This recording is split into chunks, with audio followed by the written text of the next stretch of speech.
The wind that moved through the borderlands of the Arizona and New Mexico territories did not blow. It scoured.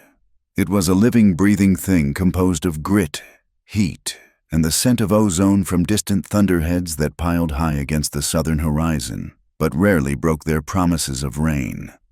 The earth here was cracked and sunburnt, a vast patchwork of ochre and burnt umber that stretched endlessly toward the jagged spine of blue mountains in the distance.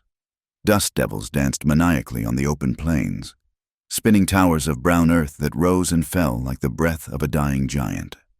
Luke Carver sat astride his bay gelding, his hat pulled low against the glare. He was a man etched by the country he lived in, his face a map of lines deepened by 32 years of squinting into the sun.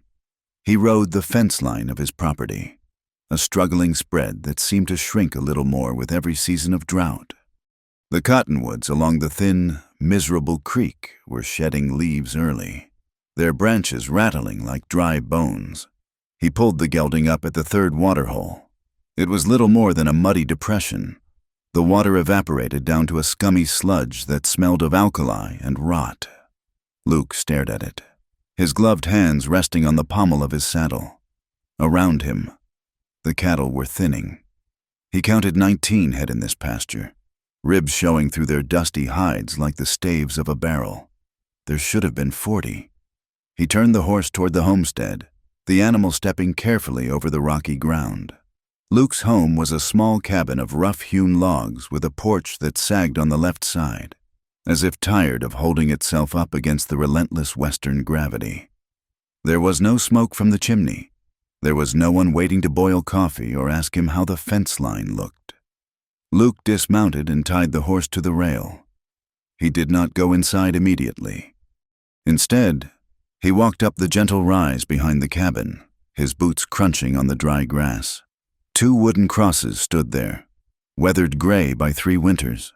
The names were carved deep, though the wind was doing its best to smooth them away. William Carver, Sarah Miller. Luke took off his hat, twisting the brim in his hands. The silence here was different than out on the range. It was heavier.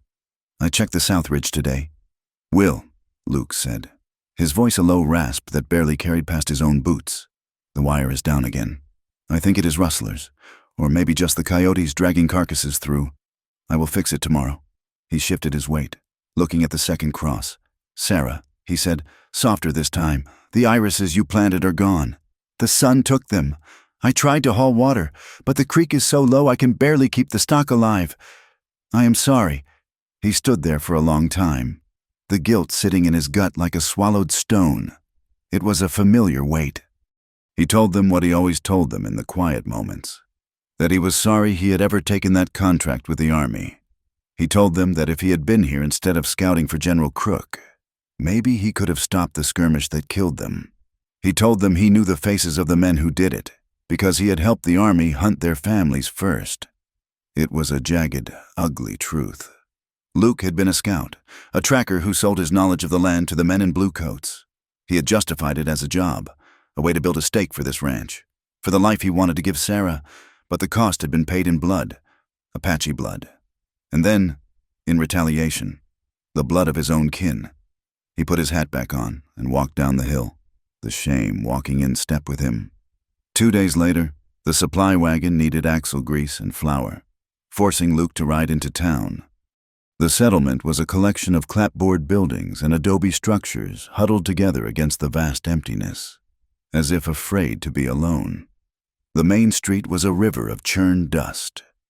Luke tied his horse outside the general store and stepped out of the blinding light into the dim, grain-scented interior. The air was stifling, thick with the smell of tobacco, sweat, and leather. At the counter, a storekeeper named Henderson was leaning forward, his face flushed. Standing before him was a small Apache woman, wrapped in a faded blanket, holding out a few coins. She looked at the floor, her stillness a sharp contrast to the man's agitation. I told you, Henderson said, his voice loud enough to turn heads. I do not trade with your kind. You take that money and you get out. We do not want you here. The woman did not move immediately. She pointed a slender, brown finger at a sack of cornmeal on the shelf. No, Henderson snapped. He grabbed a broom from beside the counter and brandished it like a weapon. "Go on, get!" Luke stood by the door. His hands curled into fists at his sides. He knew this woman. She lived in a shanty town on the edge of the settlement, doing wash for the miners. She was harmless. He felt the urge to step forward, to put his money on the counter and buy the meal for her. He felt the ghost of his brother watching him, but he did nothing. He watched the woman turn, her face impassive, and slip out the door past him. She smelled of wood smoke and old fear. Luke looked away as she passed, unable to meet her eyes. "Well done, Henderson," a voice boomed from the back of the store. A ranch hand named Jubal was leaning against a stack of crates, a half-empty bottle of whiskey dangling from his hand.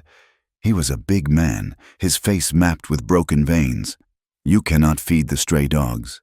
Jubal laughed, wiping his mouth with a dirty sleeve. "You feed one savage, and 10 more come crawling out of the hills. We ought to shoot them on sight, like the wolves." Luke walked to the counter, keeping his eyes on the ledger open in front of Henderson. "I need a sack of flour and a tin of coffee," he said quietly. Henderson nodded, his righteous anger fading into a merchant's smile. "Good to see you. Carver, you hear the news?" Luke shook his head. "Sergeant Miller says there was another attack on the southern road, a freight wagon burned, driver killed. They say it is the Apache again. It is always the Apache." Jubal shouted. "I heard rumors. Carver, they say there is a camp up in the Dragoon Mountains. Not warriors, a camp of women, witches, they say. Leftover squaws, who managed to run when the army took the men.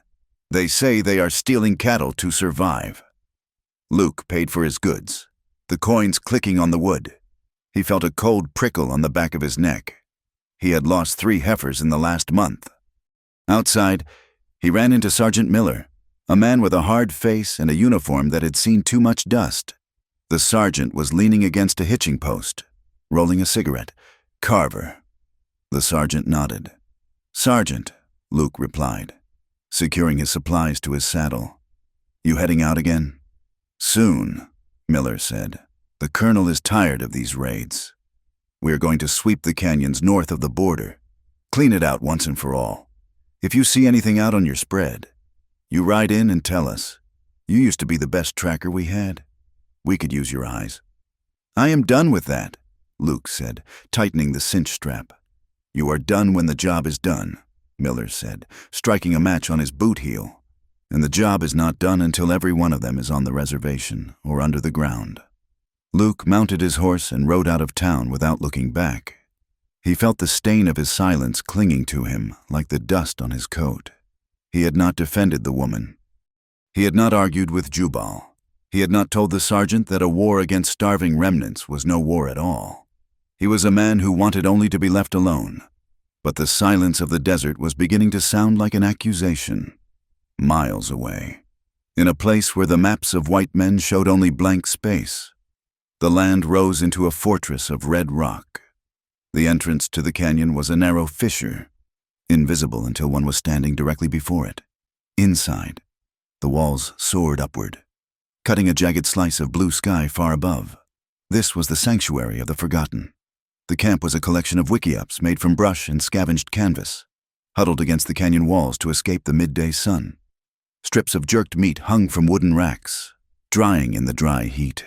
The ground was hard-packed, swept clean by women who maintained order even at the edge of oblivion.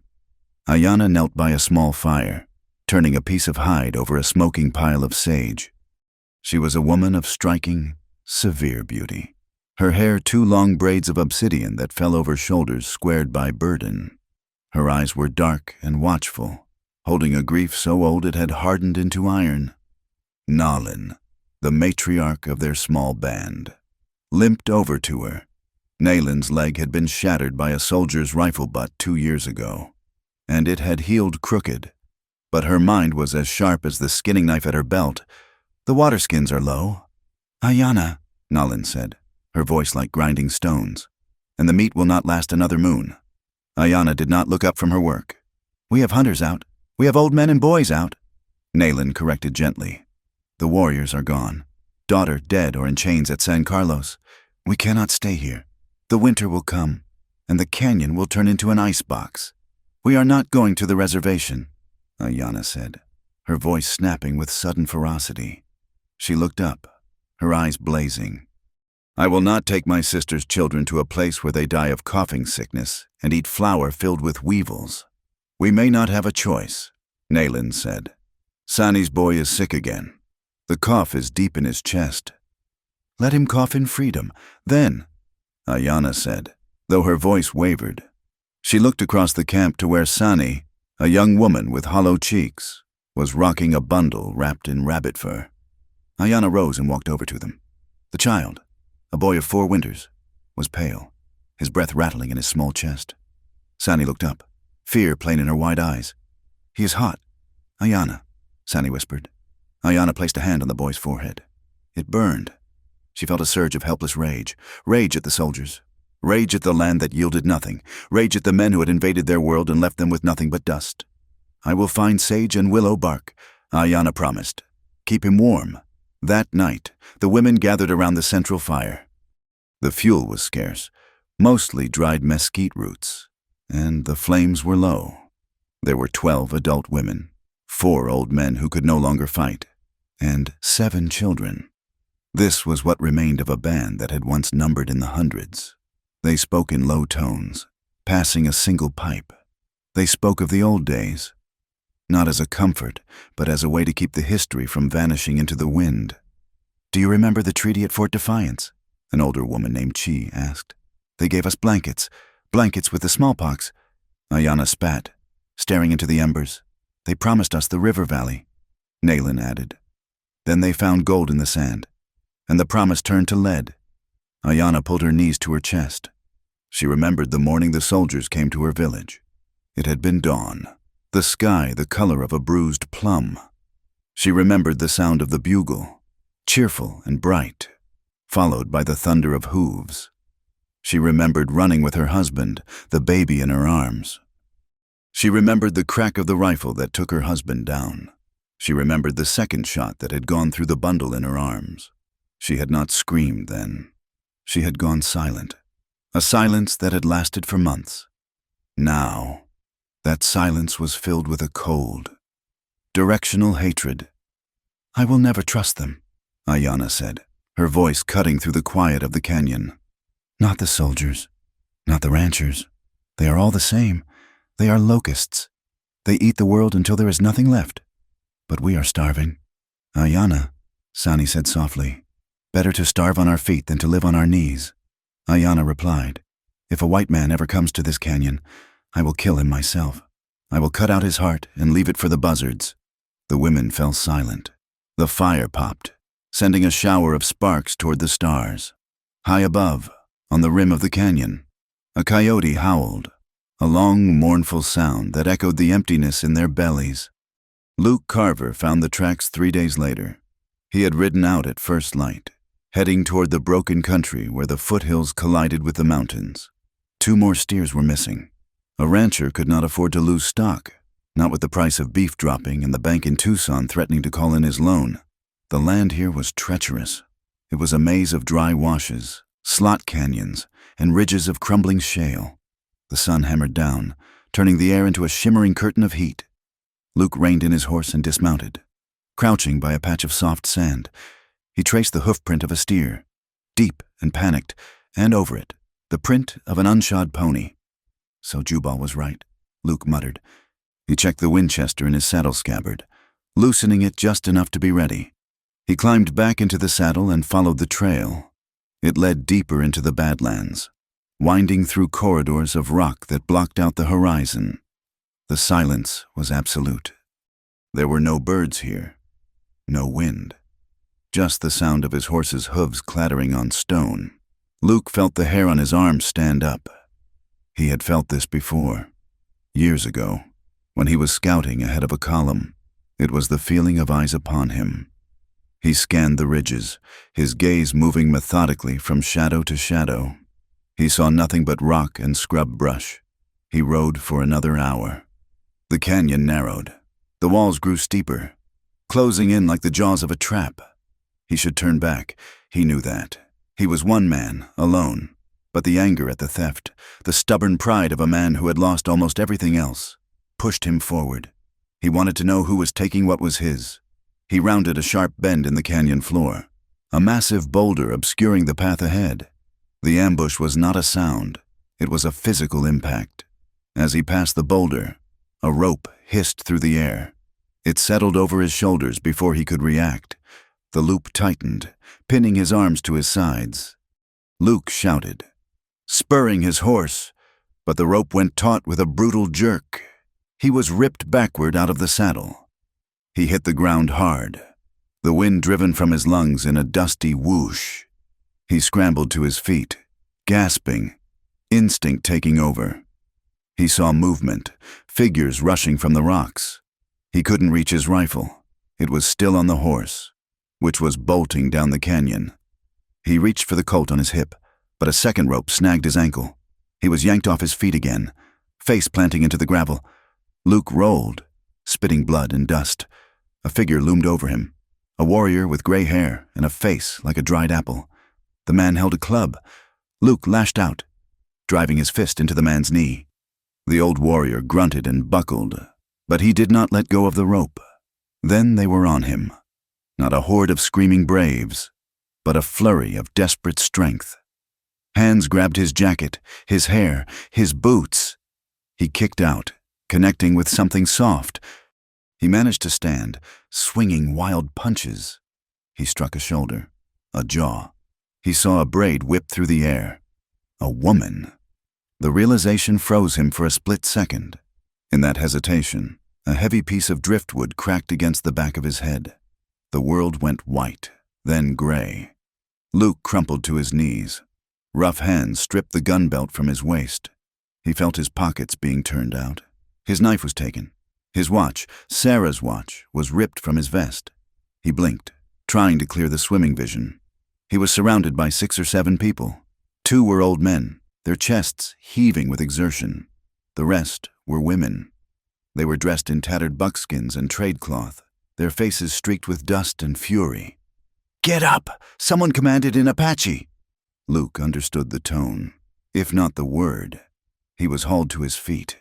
His hands were wrenched behind his back and bound with rawhide, tight enough to cut off the blood. A rope was tied around his neck, the other end held by one of the old warriors. They did not kill him. This surprised him. In the stories told in the saloons, the Apache killed men where they found them. "Move!" The warrior grunted. Jerking the rope, they began to march. It was a brutal pace. Luke stumbled over loose scree, his head throbbing in time with his heartbeat. The sun beat down on his bare head. They had taken his hat. They led him deeper into the labyrinth of canyons, along paths that no horse could navigate. They scrambled up shale slides and squeezed through cracks in the rock. As they walked, the adrenaline faded. Leaving room for observation, Luke looked at his captors. They were thin, painfully thin. The women's collarbones stood out sharply. The old men moved with the stiff gait of starvation. They passed the remains of an old camp, perhaps a week abandoned. There were blackened circles of ash and the bones of a mule, cracked open for the marrow. Further on, they passed a shallow grave, barely covered with rocks. A small pair of moccasins had been left on top of the cairn. Luke looked at the woman walking beside him. She was young, perhaps 20. She glared at him with a hatred so pure it felt like heat, but her lips were cracked from dehydration. These were not the bloodthirsty raiders from the dime novels. These were people walking on the edge of death. They are starving, Luke thought, the realization hitting him harder than the club had. They are stealing cattle because they are dying. He remembered the storekeeper refusing to sell the cornmeal. He remembered his own silence. The guilt he had carried for 3 years shifted, changing shape. It was no longer just about the past. It was about the present. He was part of the machine that was grinding these people into the dust. The leader of the group, the gray-haired warrior, stopped and pointed upward. Ahead, the canyon wall seemed to split. A narrow, hidden trail switched back and forth up the sheer rock face. "Up," the warrior said. Luke looked at the trail, then at the faces surrounding him. There was no mercy there, Only a desperate, terrifying need. He began to climb, the rope around his neck pulling tight, leading him into the heart of the enemy camp, and toward a judgment he was beginning to fear he deserved. The journey up the hidden trail had been a blur of gray stone and gasping breath, but the arrival at the camp was a collision with a wall of sound and smell. Luke was shoved forward, stumbling over the lip of the canyon floor, and fell hard onto the packed earth. The dust puffed up around him, coating his tongue with the taste of copper and dry rot. He tried to push himself up, but a boot, moccasin-clad and hard as iron, shoved him back down. He stayed there for a moment, his chest heaving, listening to the sudden cessation of noise. The camp had been alive with the sounds of daily labor, but now it held the heavy, suffocating silence of a courtroom before a verdict. "Get up," the old warrior commanded. Luke scrambled to his knees and then to his feet.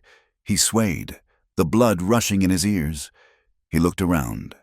The camp was nestled in a wide amphitheater of red rock, protected on three sides by sheer cliffs that climbed halfway to heaven. Wickiups made of brush and canvas were scattered like tossed tumbleweeds. The air was thick with the smell of burning mesquite, cured leather, and the distinct, sharp tang of unwashed bodies and fear. But mostly, the air was thick with resentment. He was standing in the center of a loose circle. It was not a war council of painted braves, as the dime novels back east would have had it. It was a circle of women. There were perhaps 30 of them, ranging from young girls with wide, terrified eyes to ancient grandmothers whose faces were webs of wrinkles. They stared at him not with curiosity, but with a cold, appraising hostility. Children peeked from behind their mothers' skirts, their dark eyes darting between Luke and the weapons held by the few old men who stood guard. Luke felt naked, though he was fully clothed. He had been stripped of his gun belt, his knife, his hat, and his dignity. He stood before them, a white man in a world where his skin was a uniform of death. Ayanna stepped forward from the circle, up close. She was even more formidable than she had been during the ambush. She was not tall, but she held herself with the tension of a drawn bowstring.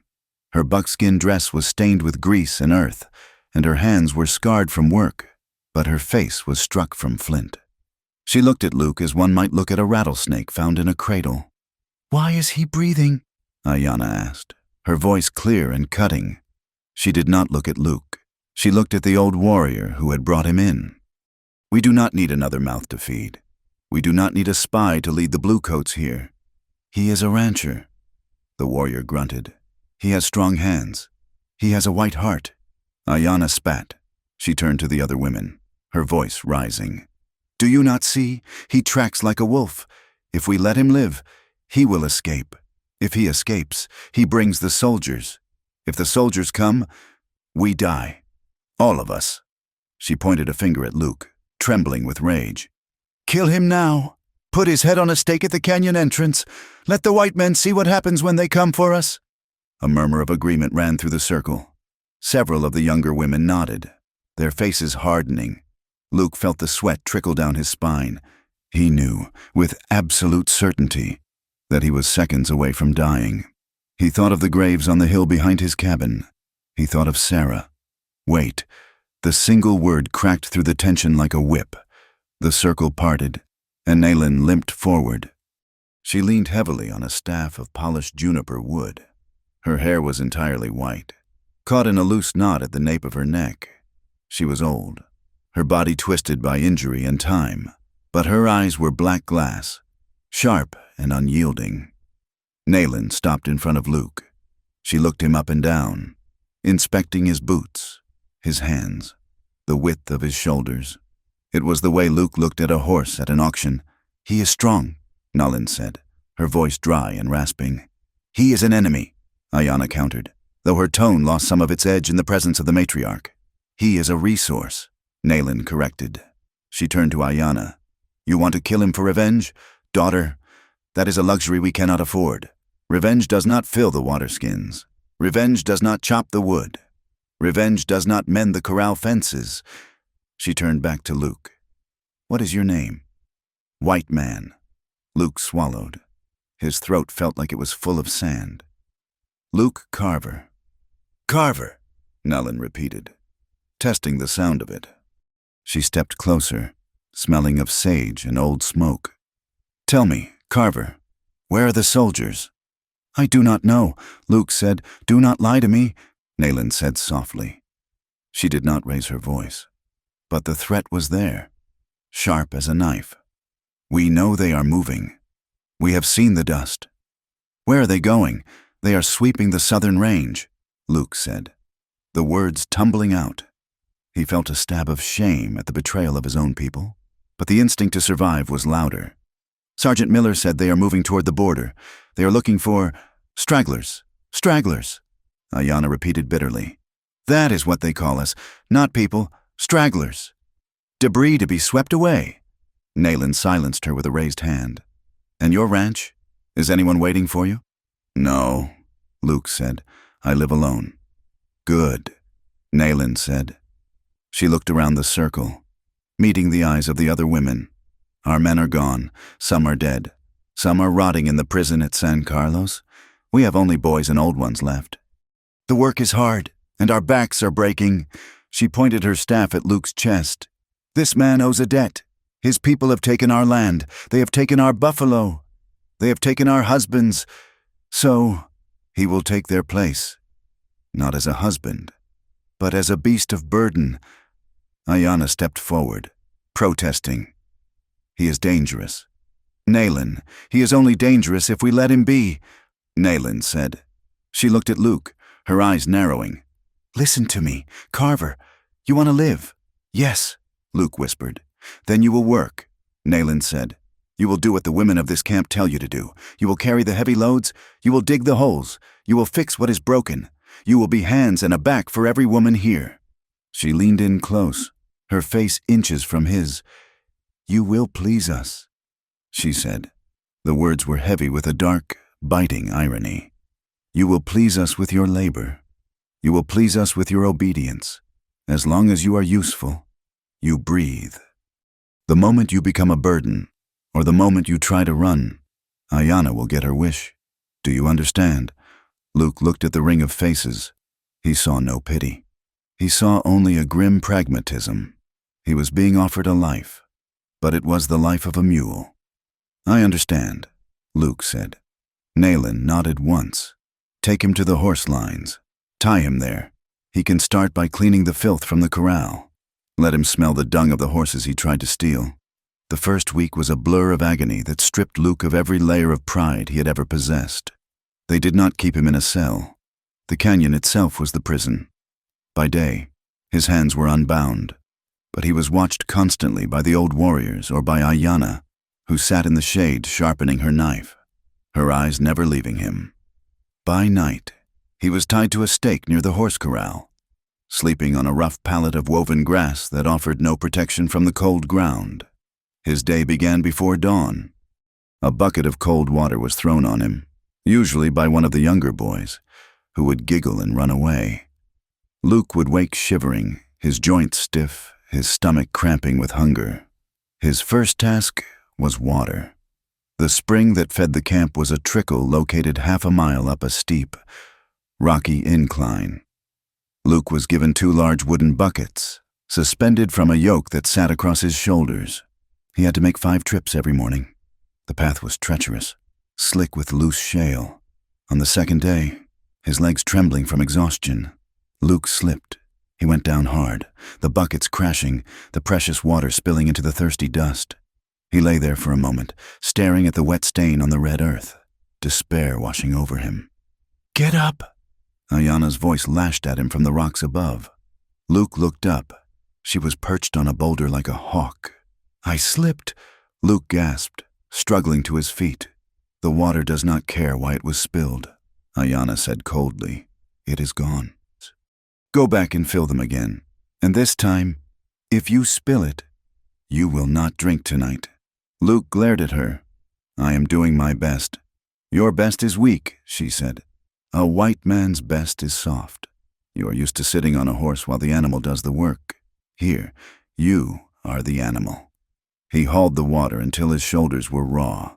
the wood of the yoke rubbing the skin away. He hauled until his boots began to crack and his hands were a landscape of blisters. After the water came the wood. The women needed fuel for the fires, but the canyon floor had been picked clean long ago. Luke had to climb the high ridges to find dead ironwood and mesquite. The wood was hard as stone. He had only a dull hatchet, and he chopped until the vibrations rattled his teeth. One afternoon, in the blistering heat of midday, Luke was digging a new latrine pit at the far edge of the camp. The ground was like concrete, a mix of clay and rock. The pickaxe struck sparks with every swing.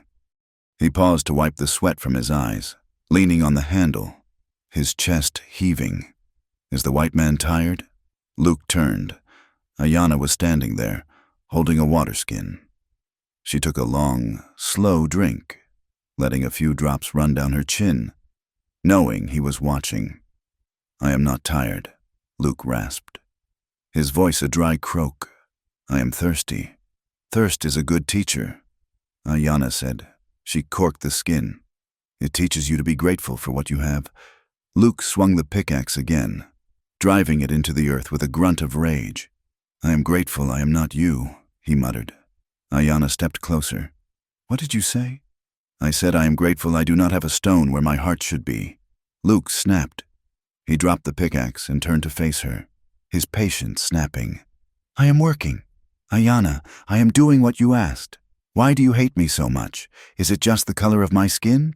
Or is it because I am a man? Ayanna's face darkened. She stepped into his space, fearless. You think this is about skin? You think this is about you being a man? She gestured to the camp behind them. Look at them. Carver.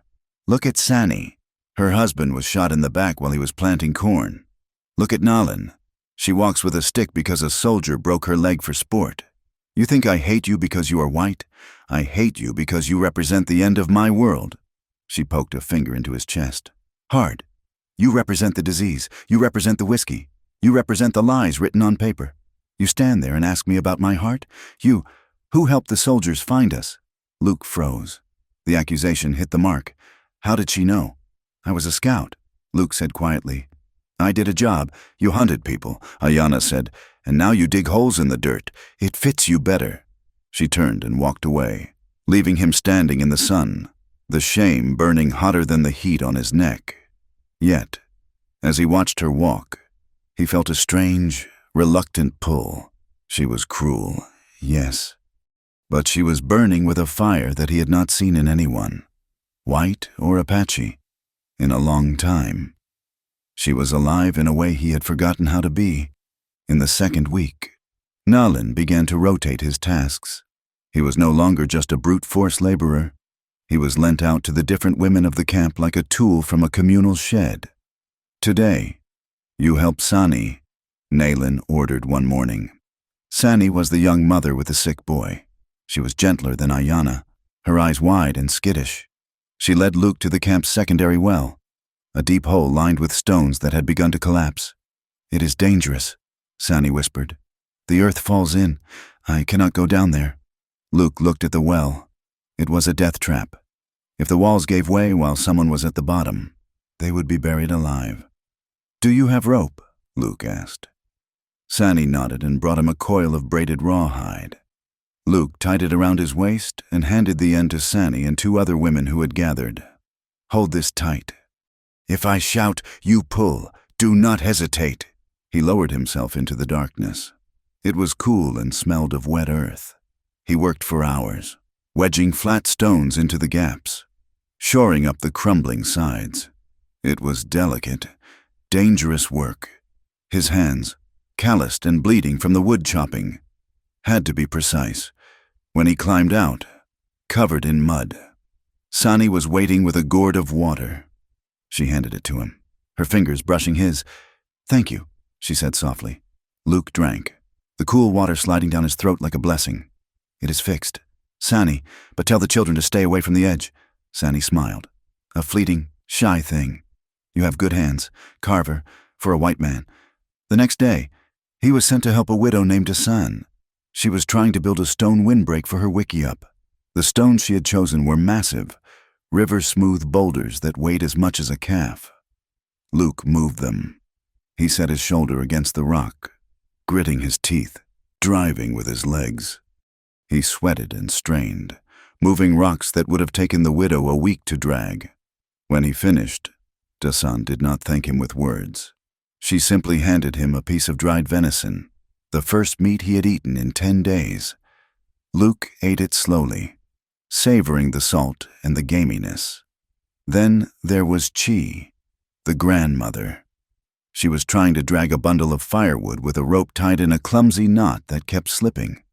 Luke watched her struggle for a moment, then stepped forward. "Let me," he said. Chi glared at him. "I do not need help. The knot is wrong," Luke said. "It will slip every time the wood hits a rock." He knelt and retied the rope, fashioning a timber hitch that tightened under tension but released easily when slackened. "Try it now," Luke said. Chi pulled. The wood followed obediently. She looked at the knot, then at Luke. She grunted. "The white man knows ropes." She muttered, "Perhaps he is not entirely useless." It was a small victory, but it mattered. Luke realized that Nayland was testing him. Yes, but she was also weaving him into the fabric of their survival. He was becoming necessary. And in becoming necessary, he was becoming less of a ghost and more of a man. One late afternoon, the heat broke as the sun dipped below the canyon rim, bathing the camp in a violet twilight. Luke was sitting near the corral, mending a bridle with an awl he had been given. A commotion near Sani's wickiup caught his attention. He looked up to see Sani weeping, rocking back and forth. Her son's cough had turned into a terrifying, barking spasm that echoed off the canyon walls. The women abandoned their tasks. They moved like a single organism, converging on Sani's shelter. Ayana was there, and Nalan, and Chi. Luke watched from a distance. He expected a ritual, some chanting or shaking of rattles. Instead, what he saw was a quiet, profound tenderness. Nayland knelt and placed her hands on the boy's chest. Ayana brought a bowl of steaming water infused with crushed creosote and held it under the boy's nose, urging him to breathe the steam. Sani held the boy's hand, singing a low, repetitive melody that sounded like the wind in the grass. Another woman brought a cool, wet cloth and wiped the boy's face. They formed a wall of bodies around the child, a shield of maternal will against the darkness. Luke stopped working. He sat there, the awl loose in his hand, and felt a lump form in his throat. He remembered the night Sarah died. He remembered the doctor in town shaking his head, the cold sterility of the room. He remembered the feeling of being utterly alone in the universe. These women had nothing. They were starving, hunted and living in the dust. But they had a bond that was stronger than iron. They shared the grief, just as they shared the food. He looked at Ayana. Her face was softened by the firelight, the hardness gone. She looked young and scared, just a woman trying to keep a child from slipping away. For the first time since his capture, Luke did not see them as Apache. He did not see them as the enemy. He saw them simply as people, clinging to one another on the edge of the world. And he realized, with a jolt of painful clarity, that he was the intruder here. He was the alien. That night, the wind picked up, moaning through the crevices of the rocks.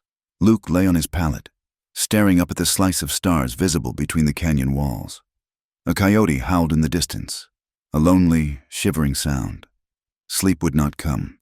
The scene with the sick boy had unlocked a door in his mind he usually kept bolted shut. He closed his eyes and he was back in the tent, the canvas flapping in the wind, the smell of cigar smoke and whiskey. General Crook was tracing a line on a map with a gloved finger. "They are using these canyons to move between the reservations and Mexico," the general said. "We need to close the door." Young Will, Luke's brother, was leaning over the table, his face flushed with excitement. "We can clean them out. General, if we hit the water holes, they will have nowhere to go." And Luke was standing there, silent. He knew the land.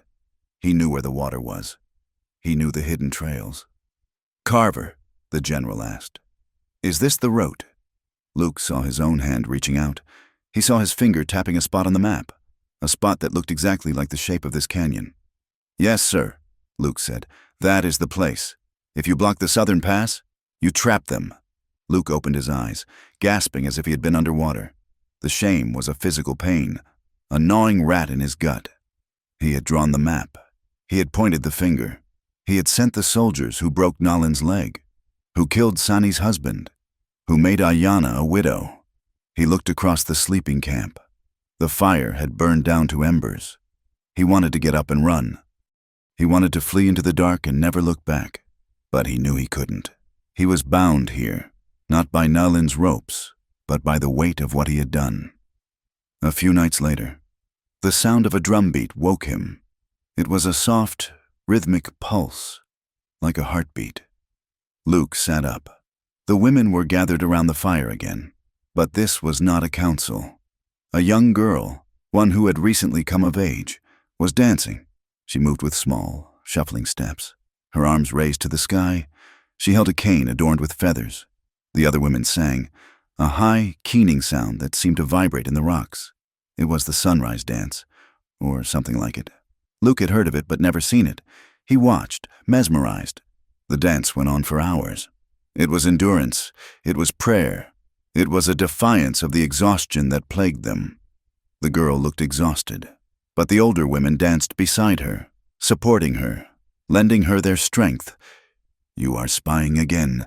Luke jumped. Ayana was standing just outside the circle of light, watching him watch them. "I am not spying," Luke said, keeping his voice low. "I am listening." "You mock us," Ayana said, her voice tight. "You think it is savage. You think it is foolishness to dance when our bellies are empty." "No," Luke said. He looked back at the dancer. "Tell me then, white man, what do you see?" Luke hesitated. He struggled to find the words. I see that you are holding her up. I see that she is tired, but you will not let her fall." Ayana fell silent. She had expected an insult. She had expected him to laugh. "It is beautiful," Luke added softly. "I do not understand the words. I do not know who you are singing to, but it is beautiful." Ayana looked at him, really looked at him, for a long moment. The firelight caught the sharp angles of her face. She looked confused, as if he had spoken in a language she did not know she understood. "You are a strange enemy." "Carver," she whispered. Then she turned and walked back to the fire, leaving him alone in the dark. The truce, fragile as it was, nearly broke 2 days later. Luke was working near the horse corral, repairing a section of fence where the rails had rotted through. The horses were nervous today.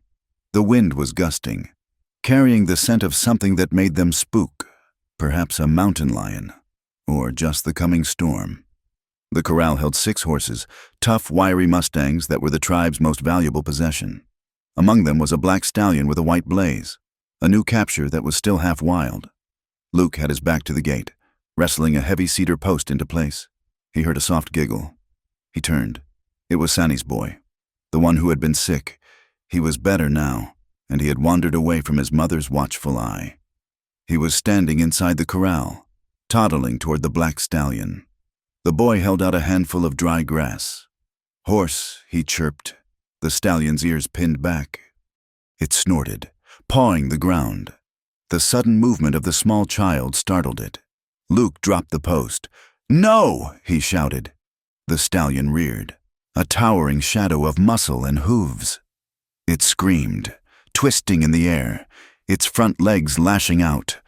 The boy froze, looking up with wide, uncomprehending eyes. Luke didn't think. There was no time to think. There was no time to remember that he was a prisoner, or that these were the enemy. He vaulted the fence. He hit the dirt running, throwing himself between the horse and the child. He didn't try to grab the boy. There wasn't time. Instead, he threw his arms up, making himself big, and roared, "Hia! Back!" The stallion, startled by the new, aggressive presence, twisted in midair. Its hoof grazed Luke's shoulder, a blow that felt like a hammer strike. Spinning him around, Luke ignored the pain. He lunged for the stallion's halter. His hand closed around the rawhide cheek piece. He yanked the horse's head down, using his weight to force the animal off balance. "Easy," Luke gritted out, hanging on as the horse thrashed. "Easy, you devil!" He drove his shoulder into the horse's neck, murmuring the low, rhythmic sounds he used on his own stock. "Whoa, that is enough. Whoa!" The stallion shuddered, its eyes rolling white, but it stopped rearing. It stood there, flanks heaving, trembling with adrenaline. Luke held it for a heartbeat longer, then slowly released the halter, backing away with his hands raised. He turned. Sani was already in the corral, scooping her son into her arms, sobbing hysterically. The entire camp had frozen. Every eye was on Luke. He stood there, dusting off his pants, his shoulder throbbing with a dull, sickening ache. He felt the familiar rush of the adrenaline crash. Ayanna was standing by the gate. She looked at the stallion, then at the crying child, and finally at Luke. Her face was pale. She walked over to him. She did not raise her voice. She did not scold him. "You could have let the horse kill him," she said. It was a statement, not a question. "It would have been one less Apache to grow up and fight your people." Luke looked at her, rubbing his injured shoulder. "He is a boy. Ayanna, he is not a war." Ayanna stared at him. The silence stretched between them, thin and taut. For the first time, the hate in her eyes was gone, replaced by something else. Shock, perhaps, or a grudging, painful respect. She reached out, her hand hovering for a second as if she might touch his arm, then dropped it. "Thank you," she said. The words were stiff, foreign in her mouth. She turned and walked to Sani, putting a protective arm around the younger woman. Luke watched them go. He leaned against the fence, the pain in his shoulder sharp and real. He looked at the stallion, which was now watching him with wary curiosity. "We are both stuck here, friend," Luke whispered to the horse. But as he looked around the camp, he saw the way the other women were looking at him now. The cold appraisal was cracking. Nayland gave him a slow, deliberate nod from across the fire. The wall was breaching, and Luke wasn't sure if that made him safer, or if it put him in more danger than he had ever been in his life. The days bled into one another, losing their names and becoming a single, unbroken ribbon of heat and labor. Weeks stretched into a month, and the canyon, once a prison of red walls and hostility, began to feel like a strange, hard-edged home. Luke Carver was changing. The change was written on his body. The sun had burned his skin to the color of cured leather, peeling away the pale tan of the rancher to reveal something darker and rougher beneath. His hands, once used to the reins of a horse and the smooth wood of a rifle, were now mapped with new calluses, thick pads on his palms from the hoe, cuts on his knuckles from the rock, and a permanent stain of earth under his nails that no amount of scrubbing could remove. He was no longer the white stranger tied to the post. He was a functioning cog in the machinery of the camp's survival. It started with the rope. One afternoon, sitting in the shade of a mesquite tree, Luke watched a young boy struggling to braid a lead line from strips of raw hide. The boy was clumsy, his small fingers fumbling with the slippery leather. The resulting rope was lumpy and weak. Luke watched for a long time. Finally, he picked up a scrap of hide and moved closer. "Watch," Luke said. The boy looked up, wary, but curiosity won out. Luke worked slowly. He split the hide into 4 strands instead of 3. He showed the boy how to weave them, over and under, keeping the tension even, rolling the braid between his palms to smooth it. The result was a round, tight rope, strong enough to hold a struggling calf. The boy's eyes went wide. He took the rope, pulled on it, and grinned. 4 is better than 3, Luke said. By evening, 3 other boys and 2 women were watching him. Luke taught them the diamond hitch for securing packs so they would not slip on steep trails. He showed them how to use a heated awl to punch holes in a saddle skirt to repair a tear, stitching it with the sinew they had prepared. He showed them how to check a horse's gums to see if the colic was setting in, a trick that saved a mare 2 days later. In return, the canyon began to teach him. Nayland took him out one morning to a dry wash that looked like a grave for stones. There is water here, Nayland said, pointing at a patch of sand that looked identical to the rest. I see nothing but dust, Luke said. You look with your eyes, Nayland said, tapping her temple. You must look with the roots. See the willow? It is small, stunted, but it lives. She handed him a digging stick. Luke dug, 3 feet down. The dry sand turned cool and damp. Another foot, and water seeped into the hole, muddy but sweet. They taught him how to read the wind. An older woman named Dasan showed him how the morning breeze carried the scent of wet sage from the high peaks, signaling rain days before it arrived. They taught him how to walk. Luke had always moved like a white man, heels striking hard, boots crunching. The women moved like water. They taught him to place the ball of his foot first, to feel the ground before committing his weight, to move through the brush without snapping a twig. Mutual dependence formed, not out of friendship, but out of the brutal necessity of the desert. They needed his strength and his knowledge of horses. He needed their wisdom to keep from dying of thirst or exposure. The hate was still there, simmering like coals under ash, but the fire of it was cooling into a wary respect. Ayanna remained the hardest flint to break. Nayland, with her sharp eye for utility, had paired Luke and Ayanna together for the care of the horses. It was a logical choice. Luke knew stock better than anyone in the camp, and Ayanna was the best rider. Their mornings were spent in the rope corral or out in the narrow box canyon where they grazed the animals. The air between them was often sharp, filled with the static of unspoken history. You ride like a sack of grain, Ayanna commented one morning as they moved the herd to a new patch of grass. You sit too heavy. The horse carries you. You do not move with him. I ride like a man who has spent 12 hours a day in the saddle for 10 years, Luke retorted, adjusting his hat. It gets the job done. It tires the horse, Ayanna said, her voice cool. You fight the animal. You want to conquer it. We become the animal. She kicked her heels, and her pony surged forward, leaping a fallen log with a grace that made horse and rider look like a single creature. Luke watched her, grudgingly admiring the way she sat, loose yet controlled, her braids flying behind her like black whips. The test came 3 days later. A young paint pony, skittish and half wild, broke its tether. It bolted toward the canyon mouth, heading for the dangerous labyrinth of ravines that led out to the open desert. If it escaped, it was gone forever. He is loose, Ayanna shouted. Luke was already moving. He vaulted onto the black stallion he had been grooming, riding bareback, with only a halter. I will cut him off at the ridge, Luke yelled. You drive him from the bottom. They rode hard. The terrain was a nightmare of loose shale and jagged rocks. Luke pushed the stallion, trusting the animal's footing. He scrambled up a steep slope, rocks clattering down behind him. Below, he saw Ayanna galloping through the wash, her body low over her pony's neck, her voice driving the runaway horse toward the trap. Luke reached the top of the ridge and spurred the stallion down a treacherous slide. He hit the canyon floor just as the paint pony came around the bend.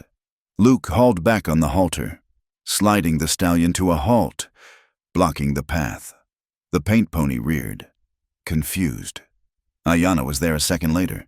She slipped from her horse while it was still moving, landing softly in the dust. She moved toward the panicked animal, crooning low, rhythmic sounds. Luke slid off the stallion and moved to the other side. They boxed the pony in. Luke raised his arm slowly, limiting the space, while Ayanna moved in for the capture. Steady, Luke murmured. Steady now. Ayanna reached out, her hand trembling slightly, and grabbed the trailing rope. The pony snorted but stood still, boxed in by the 2 humans. Ayanna secured the rope. She looked up at Luke.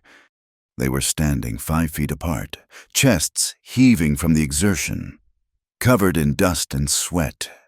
The air crackled. It was the adrenaline of the chase. Yes, but it was something else, too. It was the sudden, sharp intimacy of shared danger. You ride well, for a sack of grain, Ayanna said. She was breathless, her eyes wide and dark. You are not so bad yourself, Luke replied. He wiped the grit from his forehead. For a ghost? Ayanna didn't look away. For a moment, the barrier of war and blood seemed to thin. Luke looked at her mouth, then at the pulse beating in her throat. He felt a sudden, dangerous pull, a desire to close the distance, to taste the dust on her skin. The paint pony tossed its head, breaking the spell. Ayanna stepped back, her face closing down like a shutter. "We should get back," she said, her voice tight. "Nayland will worry." She vaulted onto her horse and rode away without looking back. Luke watched her go, his heart hammering against his ribs, knowing that something had shifted in the canyon, something far more volatile than a runaway horse. The storm hit a week later. It began as a strange copper tint to the sky in the west. The wind died completely, leaving a vacuum of silence that made the dogs whine and pace. Then, the horizon simply disappeared. A wall of brown darkness, thousands of feet high, was rolling toward them, swallowing the mountains. "Sandstorm!" Dasan screamed. The camp erupted. This was not a dust devil. This was a haboob, a monster born of the dying summer heat. Luke dropped the wood he was carrying and ran to the wickiups. The wind hit them with the force of a physical blow, screaming like a banshee. The air turned instantly into a grinding slurry of sand and gravel. Visibility dropped to the end of his arm. "Get the children inside!" Luke roared, though he could barely hear his own voice. He saw Sani struggling with the flap of her shelter. The wind was tearing it from her hands. Luke lunged, grabbing the canvas and wrestling it down, lashing it tight to the stakes. "Inside," he ordered, shoving her and her son into the darkness of the shelter. He moved to the next wickiup. It was Cheese. The main support pole was cracking under the pressure of the wind. The old woman was inside, huddled under a blanket, wailing. Luke dove inside. He grabbed the fracturing pole, wrapping his arms around it, bracing his shoulder against the wood. He became the pillar. The structure groaned and shook, the wind hammering against the sides. But Luke held it. The storm raged for hours. Sand filled his nose, his mouth, his eyes. It scoured his skin raw, but he did not let go. Outside, in the howling gray, Ayanna was checking the horse lines. She saw a figure moving through the gloom. It was Luke, leaving Chee's stabilized tent to run toward a group of children huddled behind a rock. He grabbed two of them, shielding their faces with his own jacket, his body taking the brunt of the stinging grit as he hustled them toward the safety of a cave at the canyon wall base. He was coughing, his eyes red and streaming, but he did not stop. He did not retreat to the safety of the cave for himself. He turned back into the wind to check the next shelter. Ayanna watched him, shielding her eyes. A strange sensation twisted in her gut. He was fighting the wind for them. He was bleeding for them. It was becoming harder and harder to see the monster she wanted to hate. The storm died at midnight, leaving the canyon buried in drifts of fine silt. The silence returned, ringing in their ears. Luke collapsed just before dawn. He had spent 6 hours fighting the wind, breathing in the dust. His lungs, already scarred from years of rough living, rebelled. He fell near the fire pit, his body shaking with a sudden, violent rigor. By morning, the fever was burning him alive. The women gathered around him. He lay on a buffalo robe, his breathing ragged and shallow. "He is done," an older woman named Coco said, looking down at him. "The dust fever. It takes the strong ones fast. We should let him go," another woman whispered. "He has served his purpose. If he dies, the debt is paid." Nayland stood at the head of the pallet. She looked at Luke's face, which was flushed a dark, unhealthy red. "He saved your shelter. Chi," Nayland said sharply. "He shielded Sani's boy. He held the roof over my head." "He is still white," Coco muttered. "He is useful," Nayland insisted, "and perhaps he is more." She turned to Ayanna, who was standing at the edge of the circle. Her arms crossed. "You will tend him." "Ayanna? Me?" Ayanna stepped back. "Why?" "Because you wanted to kill him the most," Nayland said. "If he lives, it will be because you willed it. If he dies, it will be on your hands. It is a test, daughter. For him. And for you," Ayanna argued. But Nayland's word was law. For 3 days and 3 nights, Luke drifted in the dark waters of delirium. Ayana sat beside him in the small, separate wickiup they used for the sick. She wiped his forehead with cool water. She trickled herbal tea between his cracked lips. She listened. In the grip of the fever, Luke's defenses crumbled. He mumbled, his voice thick with panic. "Will, get down," he shouted suddenly, thrashing on the robes. "The ridge! They are on the ridge!" Ayana held his shoulders, pushing him back down. "Shh! There is no one on the ridge. I told them," Luke moaned, tears leaking from his closed eyes. "I told them the village was empty. I did not know. Will, I did not know about the women." Ayana froze. Her hand hovered over his chest. "San Carlos," Luke whispered. "The river, the fire. Oh God, the fire! Sarah, I am sorry." Ayana sat back, her heart cold. He was dreaming of the violence, but he was not dreaming of glory. He was dreaming of horror. She heard the names of places she knew, places where her people had been slaughtered. She heard the name of the river where her cousin had died. He was there, she realized. But the anger that should have come did not burn as hot as she expected. Instead, it was doused by the misery in his voice. He sounded like a child lost in the dark. He sounded like she felt when she woke up screaming from her own nightmares. "He is haunted," Ayana thought, "just like us." She looked at his face, stripped of its guard. She felt a confusing swirl of pity and suspicion. He was the enemy, yes, but he was a man who carried his own ghosts, and the weight of them was crushing him. Luke broke the fever on the fourth night. He woke to darkness and the smell of sage smoke. He was weak, his body feeling as if it had been beaten with clubs. He turned his head. Ayana was sitting near the entrance, half in shadow, mending a moccasin by the light of a single tallow candle. "Water," Luke croaked. Ayana moved instantly. She lifted his head and held a gourd to his lips. He drank greedily. Slowly, she commanded, "You will be sick." He laid his head back, blinking at her. You are still here. I am here," Ayana said. Setting the gourd down, Naylan ordered it. Luke watched her. The memory of the storm was hazy, but he remembered her hands. He remembered her voice pulling him back from the edge. "I had dreams," Luke whispered. "I know," Ayana said. "You talk in your sleep. Carver, you talk of rivers and fires. You talk of a brother named Will." Luke closed his eyes. The shame washed over him, fresh and raw. "He was my younger brother," Luke said. "He died 3 years ago. Apache arrow." Ayana did not flinch. "My husband died 3 years ago. Soldier's bullet." The silence in the small hut was heavy, but it was not empty. It was filled with the wreckage of their shared history. "Why did you ride with them?" Ayana asked quietly. "You do not hate us. I have seen you with the children. You are not a killer by nature. Why did you scout for the blue coats?" Luke stared at the roof poles. "I was 22, he said. I had nothing. My father left us debt and dry dirt.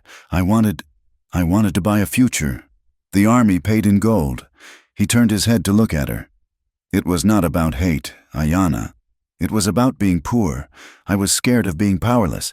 I thought if I had the gold, I could build a wall high enough to keep the world out." He laughed, a dry, bitter sound. "I bought the ranch, and the war followed me home anyway." Ayana looked down at her hands.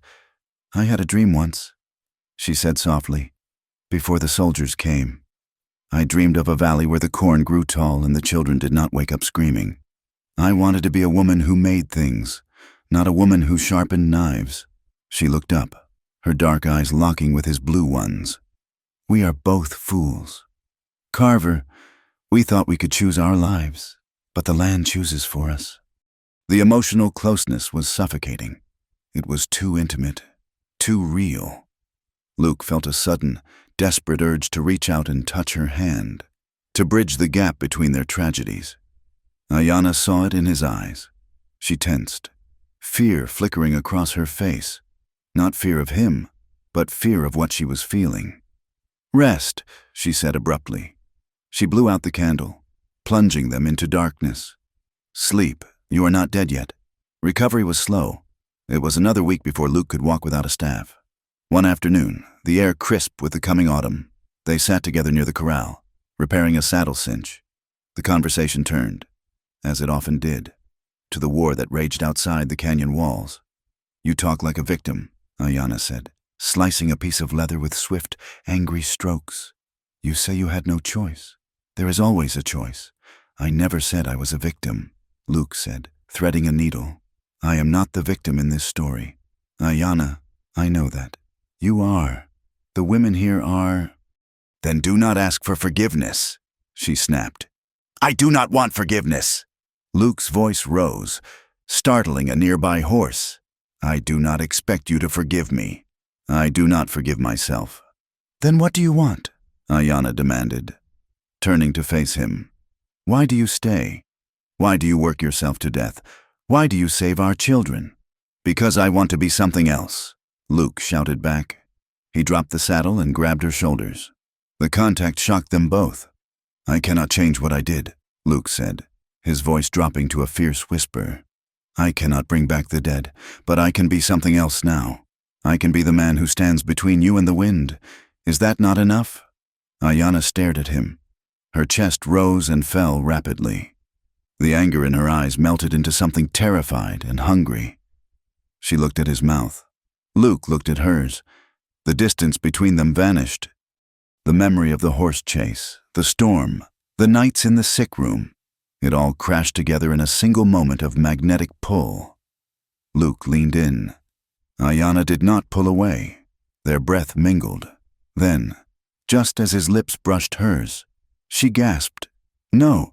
She jerked back, shoving him away hard. She scrambled to her feet, her hand flying to her mouth as if she had been burned. "I cannot," she whispered. I swore I would hate you." She turned and ran, disappearing into the maze of wiki-ups, leaving Luke sitting in the dust, his heart pounding like a war drum. The taste of her fear and her desire still on his lips. The camp was small. Nothing went unnoticed. The women began to talk. Luke heard the whispers as he hauled water. "She looks at him like a woman looks at a husband," one would say. "He is a wolf in the fold," another would warn. "He will turn on us." Chi, the old woman Luke had saved during the storm, stopped him one day. She placed a withered hand on his arm. "You are a good worker. Carver," she said, "you have a strong back. But do not forget, you are white. You can fight for us. You can bleed for us. But you will never belong to us. The blood is too deep." Luke said nothing, but the words cut. He knew she was right. He was living on borrowed time, in a borrowed life. And then the time ran out. A trader arrived 2 days later. He was a Comanchero, a man who moved between the worlds of the white settlements and the hidden tribes, trading guns for horses and information for gold. He sat by the fire with Nalin and the elders. Luke was kept at a distance, but he watched the faces of the women turn ashen. When the trader left, Nalin summoned the camp. "The noose tightens," Nalin said, her voice heavy. "The trader brings news from Fort Bowie. There is a new colonel. He has orders to clear the territory." She looked around the circle, her gaze lingering on the children. They are not just hunting warriors anymore. They are sweeping the canyons. They are burning the food caches. They have taken the band at Turkey Creek. Those who resisted were shot. A ripple of fear went through the women. "And they are coming this way," Nalin finished. "They know there are stragglers in the Dragoon Mountains. They will be here before the moon is full." Luke felt a cold pit open in his stomach. The outside world, the world of maps and generals and relentless progress, was coming to crush this fragile sanctuary. He looked across the fire at Ayanna. She was looking at him. Her eyes were wide, filled with the realization that the fragile peace they had built and the dangerous love they had almost touched was about to be swept away by the tide of war. He was no longer just a prisoner. He was a man standing in the path of a storm he had helped create. And this time, there was no shelter strong enough to hold it back. The map was drawn in the dust with the sharp end of a greasewood stick. It was a crude representation of the territory, a web of jagged lines representing ridges, dry washes, and the thin, treacherous veins of seasonal creeks. Luke Carver squatted on his heels, his hat pushed back on his head, ignoring the sweat that trickled down his temple. Around him, The women of the council stood like statues carved from ironwood. Nayland leaned on her staff, her eyes following the movement of the stick. Ayanna stood slightly apart, her arms crossed, watching Luke's hands. "They will not come through the main pass," Luke said, his voice rough with the dryness of the air. "It is too narrow. A column of cavalry needs width. They have supply wagons, artillery perhaps. They will come from the southeast, circling the blind side of the black rocks." He slashed a line through the dust. "How many?" Nolan asked. "If it is a full campaign," Luke answered, looking up at her, "maybe 200 men, plus scouts, plus Indian trackers who know this land better than I do." A murmur of unease rippled through the women. 200 soldiers against 30 women, a few old men, and children. It was not a battle. It was an execution. "How fast?" Ayanna asked. Her voice was sharp, cutting through the fear. Luke hesitated. He looked at the map, calculating. If they are moving heavy, 10 miles a day. If they leave the wagons behind and ride hard, 30. They could be at the canyon mouth in 3 days, maybe 4. He pointed to a narrow choke point on his dirt map. "Here," Luke said. "The slot canyon at Painted Rock. They have to pass through single file. If you put shooters high up on the rim, you can stop them. You can drop rocks.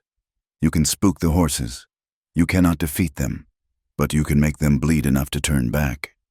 Nayland nodded slowly. She looked at Luke with a strange expression, part suspicion, part grudging respect. "You give us the knife to cut your own people." "Carver, they are not my people," Luke said quietly. "Not anymore." He stood up, wiping the dust from his hands. He felt the weight of Ayanna's gaze on him. He met her eyes. There was gratitude there. Yes, he saw it.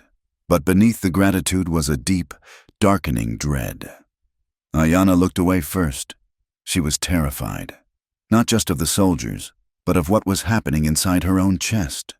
Every time Luke showed them how to survive, every time he drew a map, or fixed a rifle, or taught them to read the cavalry bugle calls, he wove himself tighter into their lives. She found herself looking for him in the mornings. She found herself wondering if he had eaten. It was a weakness. And in the borderlands, weakness got you killed. The next morning, the sky was a sheet of hammered tin, bright and merciless. Nayland ordered a scouting party to ride south to confirm the rumors. She chose Ayanna to lead it, and she ordered Luke to go with them. He stays on a lead rope. Nolan instructed, if he tries to signal the soldiers, you put a bullet in his spine. They rode out in a group of 4, Ayanna, Luke, and 2 younger women who were skilled with the bow. Luke rode the black stallion, his hands bound loosely to the saddle horn, his horse's lead line held by Ayanna. The landscape they traversed was a graveyard of geology. Great slabs of red rock thrust up from the earth, twisted by ancient fires.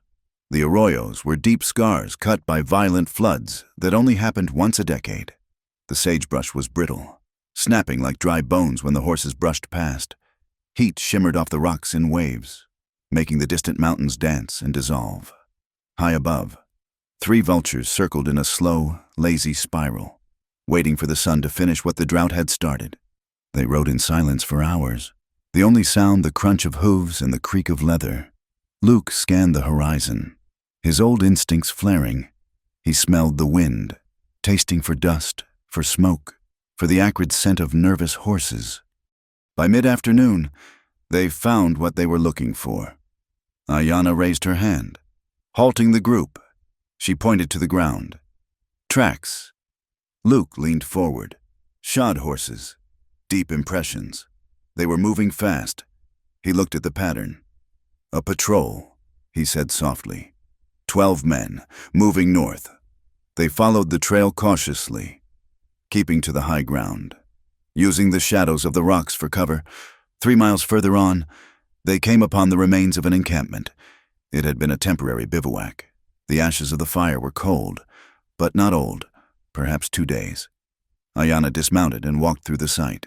She found a discarded tin of tobacco, a broken spur strap, and the ruts of a light wagon.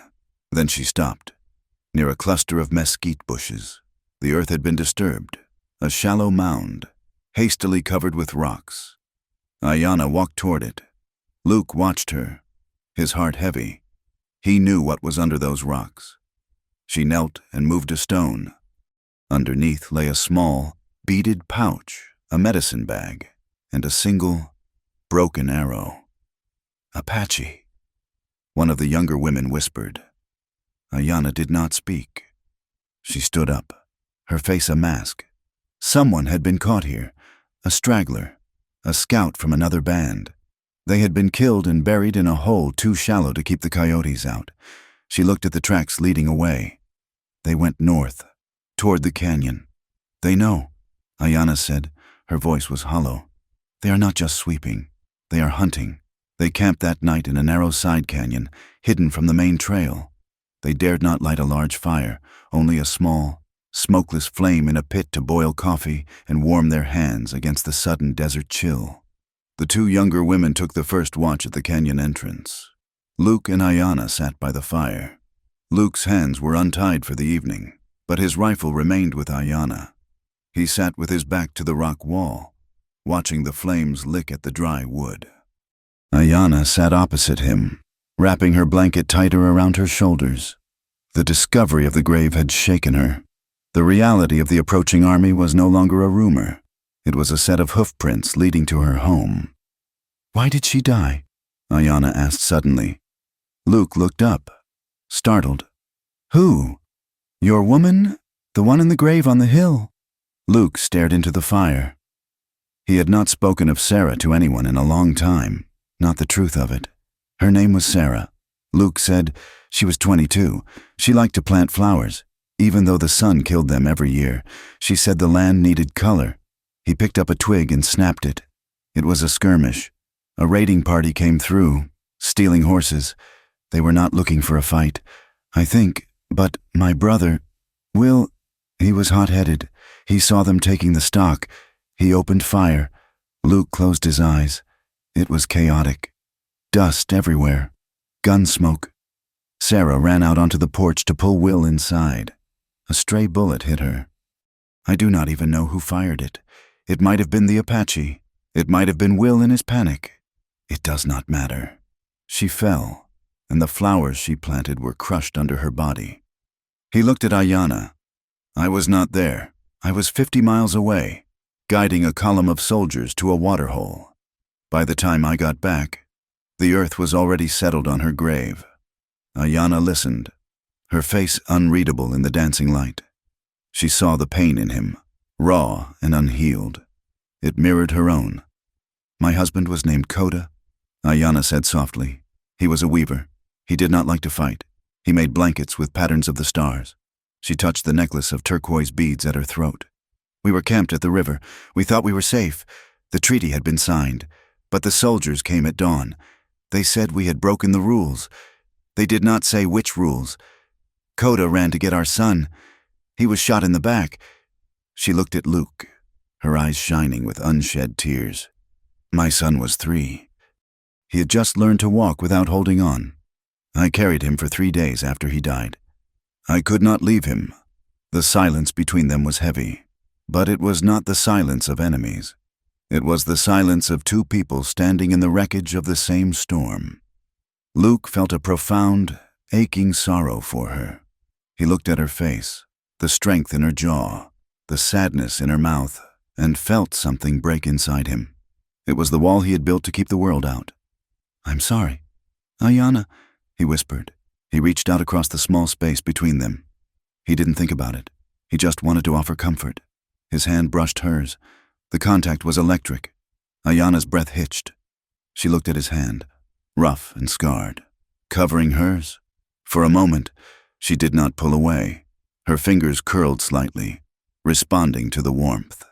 Desire flared in the cold night air, sudden, fierce, and terrifying. It was a hunger for life in the midst of death. Luke leaned forward, his eyes searching hers. He saw the same hunger there. He saw the woman beneath the warrior. Ayanna, he breathed. She looked at him, her eyes widening. For a second, she leaned in. Then, the memory of the grave they had found that afternoon crashed back into her mind. The broken arrow, The tracks of the shod horses. She snatched her hand back as if he had burned her. No. She scrambled backward, pulling the blanket tight like a shield. I cannot, she said, her voice trembling. I cannot take comfort from you, Carver, not while your people hunt mine, not while the ghosts are watching. Ayanna, Luke said, holding his hands up. I am not my people. You are, she said, her voice hardening. You cannot wash the white off your skin, and I cannot wash the red off mine. There is a river of blood between us, and it is too wide to swim. She stood up, turning her back to him. Go to sleep, she commanded, her voice thick with emotion. We ride at dawn. Luke sat there, his hand still tingling where he had touched her, watching her shoulders shake as she fought to control her weeping. He realized then that he loved her, and he realized, with a sinking heart, that his love might be the thing that destroyed her. They returned to the main canyon 2 days later, exhausted and grim. The news they brought, of the tracks, the proximity of the soldiers, spread through the camp like a fever. But before they could even dismount, a shout went up from the sentries at the narrow entrance. There was a scuffle, the sound of a struggle, and then a man was dragged into the clearing. He was not a soldier. He was a scout, dressed in buckskins and a faded cavalry hat. He was mixed race, his skin the color of polished bronze, his hair long and greasy. His hands were tied behind his back, and his face was bruised from a fresh beating. Luke swung down from his horse. He froze. He knew this man. It was Miguel, a tracker Luke had ridden with for 3 years, a man who drank too much whiskey and talked too much when he did. Miguel looked up, spitting blood into the dust. His eyes locked on Luke. Well, hell, Miguel croaked, a bloody grin spreading across his face. I heard you were dead. Carver, Jubal said the Apache took you. I figured your scalp was drying on a lodgepole by now. The women crowded around. Naylin stepped forward, her face thunderous. You know this man? She asked Luke. Luke nodded slowly. His stomach churned. Yes, his name is Miguel. He scouts for the 3rd Cavalry. He did, Miguel corrected. I am freelance now. Just passing through, looking for opportunities. Ayanna stepped forward. She looked from Luke to Miguel. He is a spy, she said. No, darling. Miguel laughed, though it sounded nervous. Just a traveler. But seeing old Carver here, that is a surprise. Miguel looked at Luke, his eyes narrowing. You look cozy. Carver. Working for the squaws now? That is a long way to fall for the hero of Arroyo Seco. The name of the place hung in the air like smoke. Arroyo Seco. Ayanna went rigid. The color drained from her face. What did you say? She whispered. Miguel looked at her, then back at Luke. He sensed the tension, and like a coyote sensing a wounded rabbit, he pounced. You did not tell them, Miguel asked Luke, his voice mocking. He turned to the women. This man is a legend. Best tracker General Crook ever had. He's the one who found the trail to Arroyo Seco 3 years ago. No, Luke said, stepping forward. Miguel, shut your mouth. He found the waterhole, Miguel continued, raising his voice. He led the dragoons right to the edge of the canyon. Dawn raid? We caught them sleeping. It was a turkey shoot. Ayanna turned to Luke. Her eyes were wide, black holes of horror. Arroyo Seco, she said, her voice barely audible. That was my village.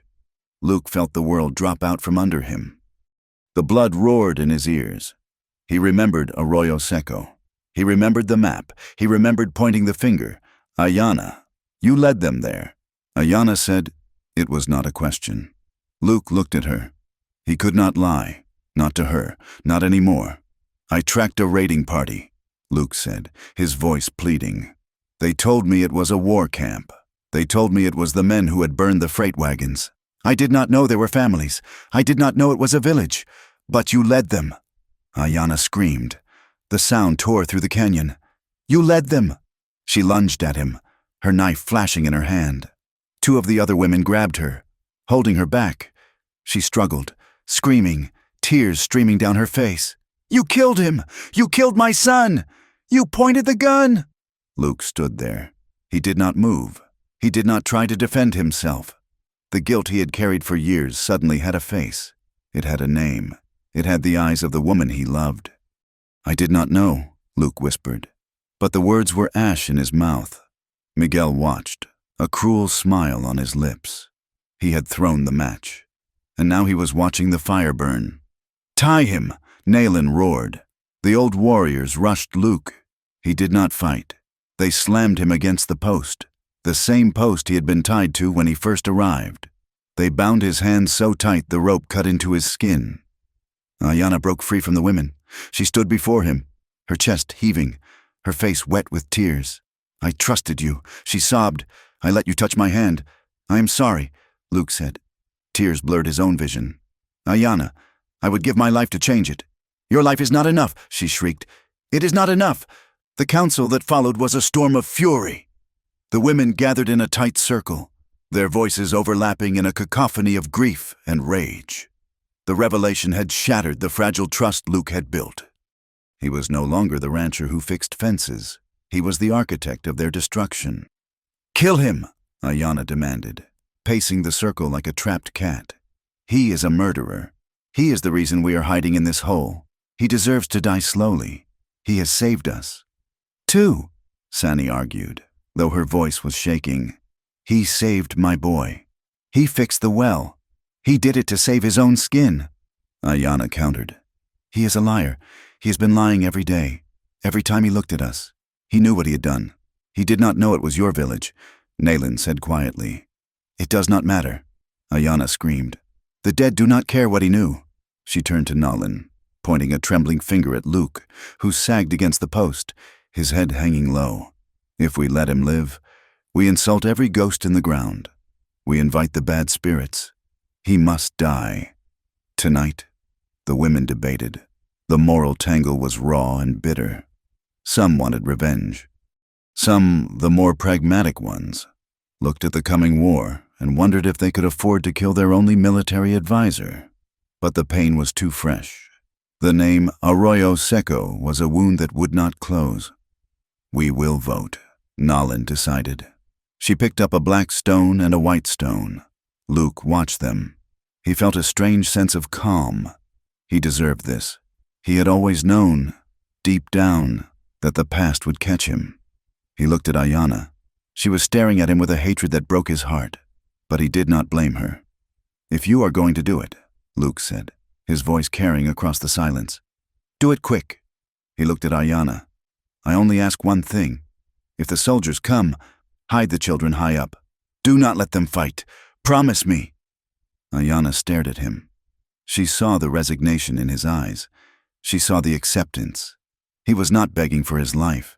He was begging for her son's memory, and for the sons who were still alive. It confused her. It made her hate him more and love him more. All at once. Before Nalin could call for the stones, a sound shattered the tension. A horse, ridden hard, crashed through the brush at the canyon entrance. It was one of the young scouts Nalin had sent out to watch the southern passes. The boy slid from his pony, collapsing in the dust. He was wounded, blood soaking his leg. "Nalin," the boy gasped. The women rushed to him. Nalin knelt, grabbing his shoulder. "Speak," she commanded. "Dust," the boy wheezed.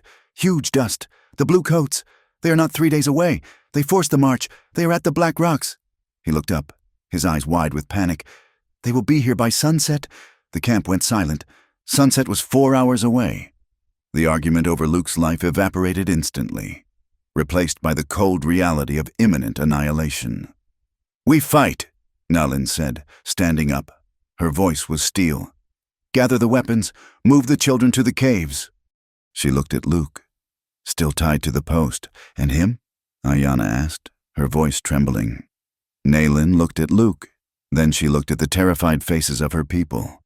"We need every gun," Nalin said. "Even he will betray us." Ayana cried. "He has nowhere to go," Nalin said. "If the soldiers find him here, fighting with us, they will hang him as a traitor. He is one of us now, whether he likes it or not." Nalin turned to Ayana. "Cut him loose." "Me?" Ayana recoiled. "You," Nalin said. "You hold his life in your hands. If you want him to fight, you must free him." Ayanna stared at her matriarch, then at Luke. The conflict inside her was a physical pain. She hated him for Arroyo Seco. She hated him for the lie, but the thought of the soldiers, the men who had actually pulled the triggers, coming here to kill Sani, to kill the children, that hate was older and deeper. She drew her knife. She walked over to Luke. She stood close to him. He could smell the sage in her hair. He could see the tears drying on her cheeks. She reached behind him. She did not be gentle. She sawed at the ropes with angry, jerky movements. The ropes fell away. Luke rubbed his wrists. He looked at her. Ayanna did not step back. She reached down and picked up a Winchester rifle from the pile of weapons. She shoved it into his chest. Luke grabbed it. Their hands met on the cold metal of the gun. "If you turn this on us," Ayanna hissed, her eyes locking with his, "I will kill you before you can pull the trigger." "I know," Luke said, but there was more than a threat in her eyes. There was a desperate, terrifying plea. "Protect us. Protect me. Make up for what you did." They stood there for a heartbeat. Two people bound by blood and history, standing on the edge of the end of the world. Luke nodded. "Let's go," he said. He turned toward the canyon entrance, checking the action of the rifle. Ayanna watched him for a second, then turned and ran to gather her arrows. The trial was over. The war had begun. The canyon was no longer a home. It was a machine built for death. In the final hours of light, the camp transformed. The domestic rhythm of grinding corn and tanning hides vanished, replaced by a cold, frantic efficiency. The women worked with a silence that was more terrifying than screaming. They were not soldiers, but they were survivors of a 30-year war, and they knew how to turn their sanctuary into a slaughterhouse. Luke Carver stood at the narrow neck of the canyon, the place where the walls pinched in until they were barely 20 feet apart. He pointed to the overhangs that loomed 50 feet above.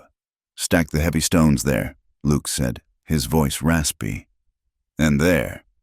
Do not drop them when the first rider comes through. Wait until the column is fully engaged. You want to trap the tail, not just crush the head." Nayland nodded, translating the orders to the older women. They moved with surprising strength, levering massive boulders into precarious positions using cedar poles, ready to be tipped with a single shove. High above, in the crevices that scarred the upper cliff face, the mothers were hiding the children. It was a heartbreaking procession. Small bodies were tucked into cracks in the red stone, covered with brush and blankets. Sani was there, pressing a finger to her son's lips, her eyes wet but her hands steady. "If you hear shooting, do not move," Sani whispered. "Even if I call for you, do not move until the moon comes up." Luke watched them go. He felt a sickness in his gut. He knew the tactics of the cavalry. If they broke through the defense, they would scour the walls. He turned to Ayanna. She was sharpening arrows, her movements jerky and violent. She had not looked at him since she cut his bonds.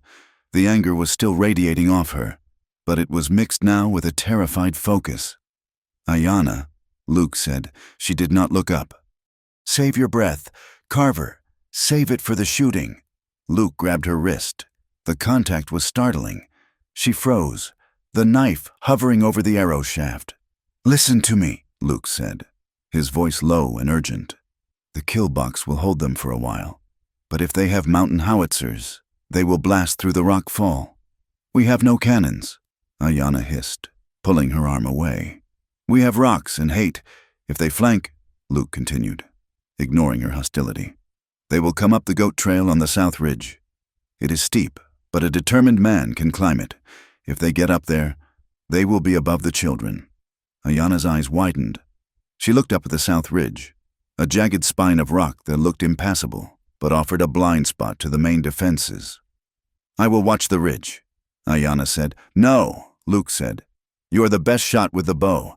Nayland needs you at the choke point. I will watch the ridge." "You?" Ayanna laughed, a brittle sound. "You want to guard our back door? The man who led them to Arroyo Seco?" Luke flinched, but he did not back down. "I am the only one with a Winchester who can hit a target at 300 yards, he said. "You can trust me, or you can let them take the high ground. Choose." "Ayanna."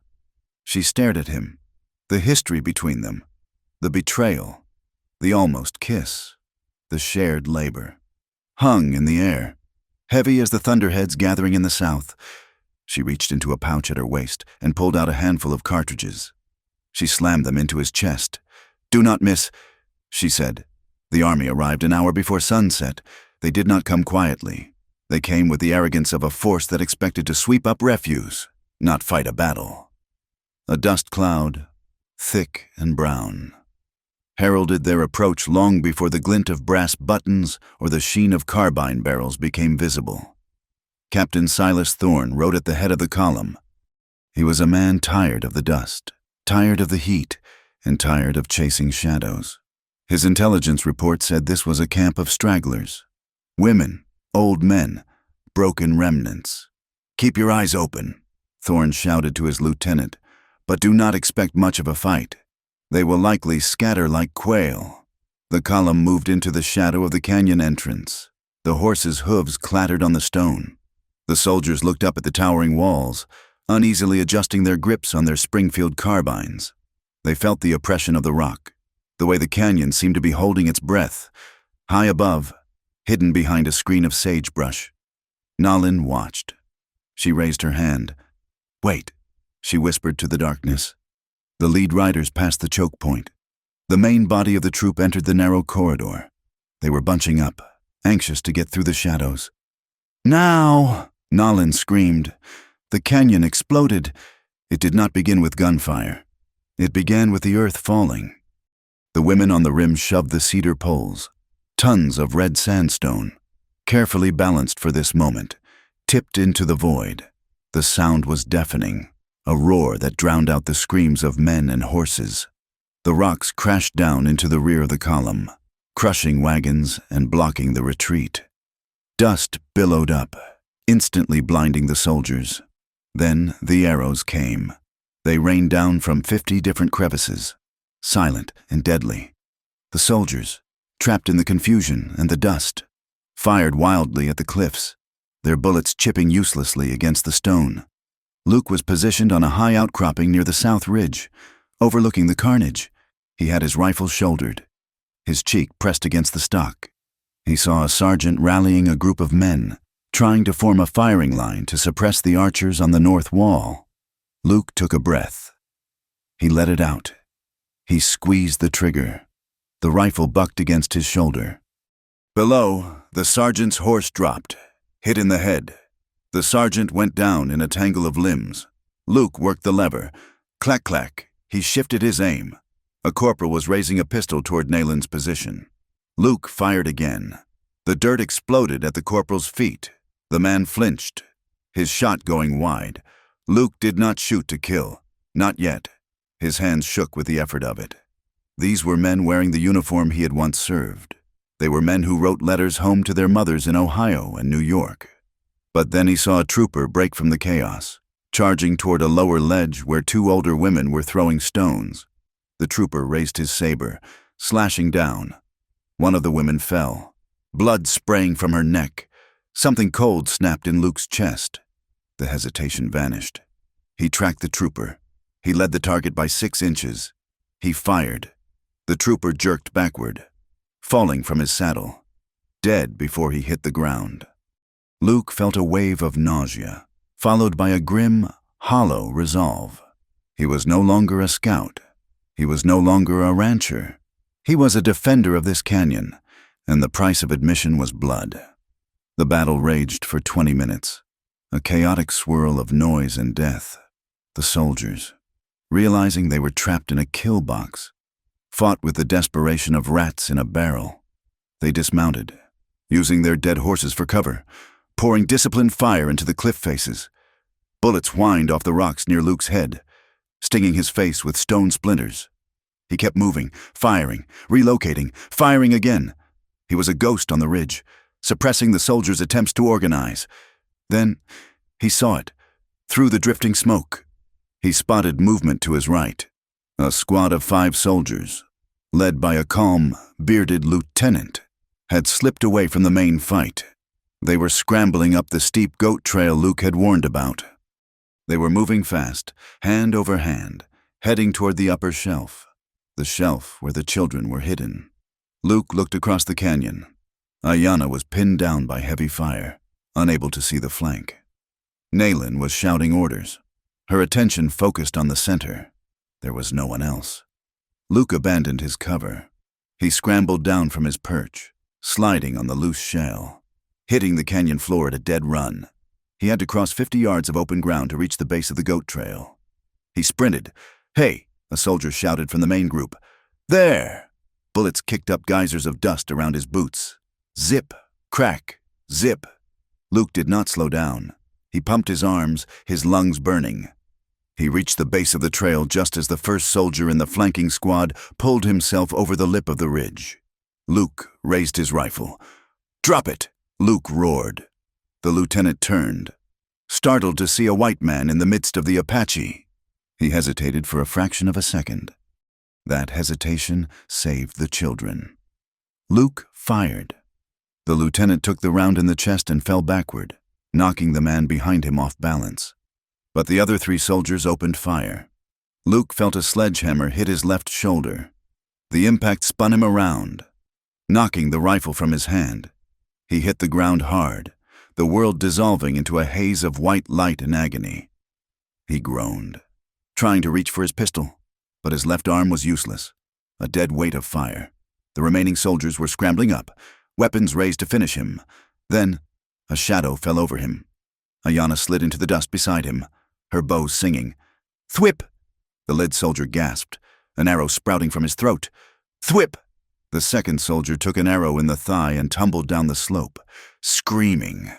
The last man, seeing the ferocity of the defense, turned and scrambled back down the rocks, fleeing into the smoke.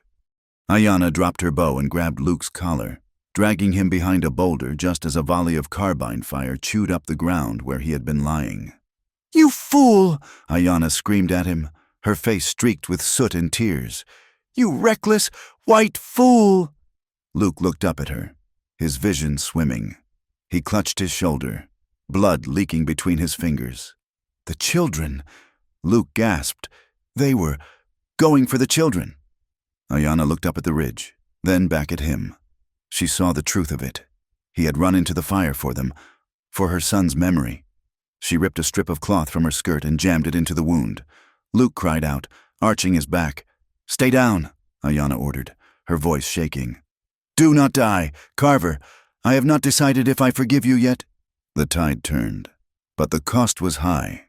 Naylin, seeing the soldiers wavering, had moved from her protected position to drag a young girl, Sani's niece, away from a ricochet zone. She was slow. Her bad leg dragged in the dust. A stray bullet, fired blindly by a panicked recruit, struck her in the side. Naylin fell without a sound. The sight of their matriarch falling sent a shockwave through the women. But instead of breaking them, it solidified them. A terrible, keening cry went up from the canyon walls, a sound of pure, distilled rage. The women abandoned their cover. They poured fire and arrows down into the confusion with renewed fury. The soldiers broke. Captain Thorne, wounded in the arm and seeing his command disintegrating under an assault from an enemy he couldn't see, sounded the retreat. "Fall back!" he screamed. "Fall back to the wagons!" The cavalry retreated in disarray, leaving their dead where they fell. They scrambled over the rockfall, dragging their wounded, firing wildly behind them. The dust began to settle. The shooting tapered off into sporadic pops, then silence. The canyon was left scarred. Smoke drifted in heavy, acrid sheets. The bodies of horses and men littered the narrow pass. The ground was black with blood. It was a victory. They had held the ground. But as Luke looked around, propped up against the boulder, it felt like no victory at all. The aftermath was a grim business. The women moved among the fallen, retrieving arrows and stripping weapons from the dead. There was no triumph in their faces, only a hard, numb exhaustion. 5 soldiers had been left behind, wounded but alive. They were dragged to the center of the camp and thrown down in the dirt. They looked up at the women with terrified eyes, expecting the torture stories they had been told around the campfire to come true. Ayanna stood over them, her knife in her hand. Her face was a mask of cold fury. "We should kill them all," she said. Her voice was flat. "Cut their throats and leave them for their friends to find." Several of the women nodded, gripping their skinning knives. Sani was there, holding a heavy stone, her eyes filled with a terrifying vacancy. "No," Luke said. He pushed himself up, leaning heavily on a piece of driftwood he was using as a crutch.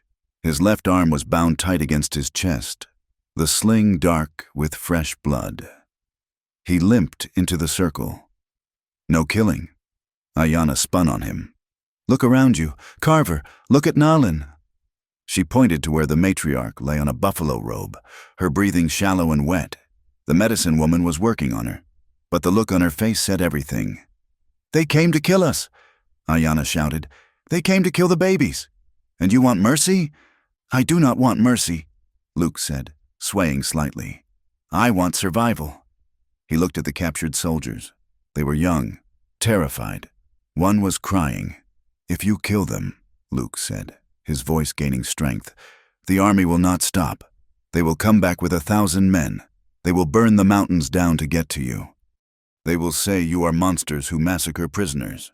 "They say that anyway," Sani cried. "Make them liars," Luke said. He turned to Ayanna. "Disarm them. Bind their wounds. Give them water, and then send them back." "Send them back?" Ayanna looked at him as if he were mad. "Send them back with a message," Luke said. "Tell them the Apache could have killed them, but chose not to. Tell them that if they leave this canyon alone, you will disappear. Tell them the cost of coming back is too high." He gestured to the dead bodies littering the pass. "Let the dead be the warning. Let the living be the message."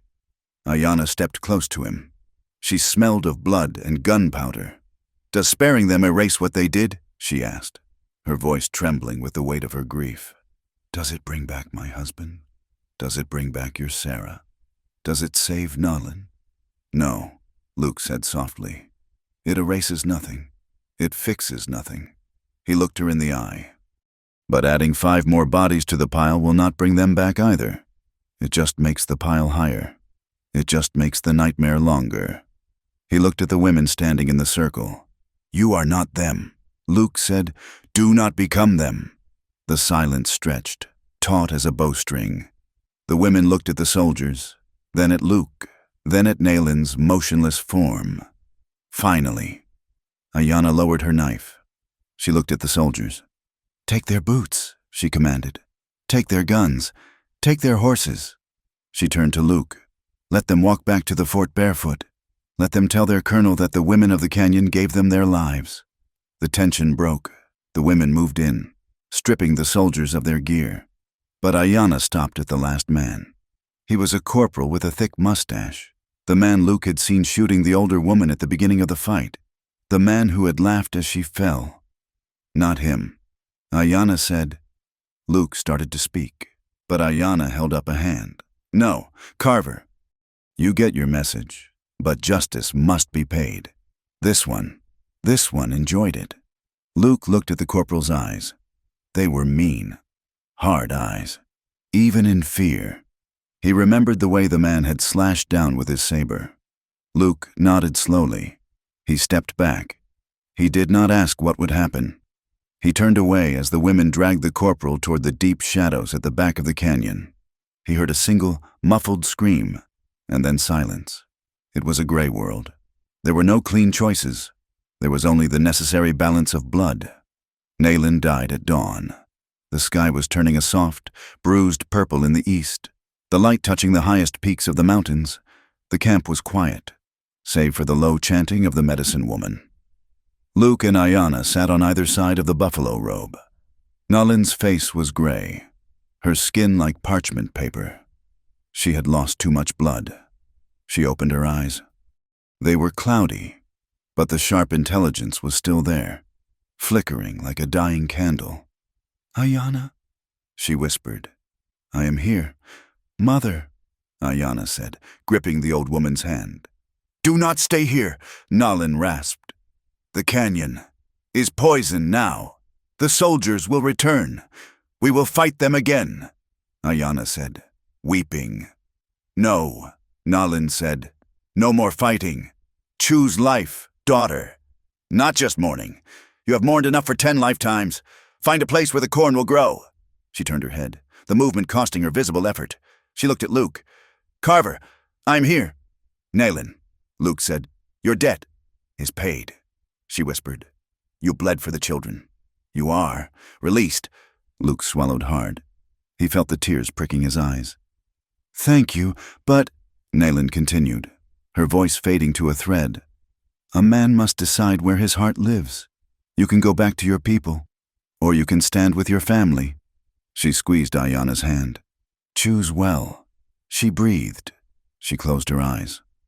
The chest rose once more, hitched, and then settled. The silence that followed was absolute. Ayana bowed her head, her shoulders shaking with silent sobs. Luke reached out. He placed his hand on Ayana's shoulder. She did not pull away. She leaned into his touch, turning her face into his good arm. They sat there as the sun crested the canyon wall, illuminating the carnage and the beauty of the morning. The matriarch was gone. The old world was dead. Luke looked at the rising sun, and he knew Nalin was right.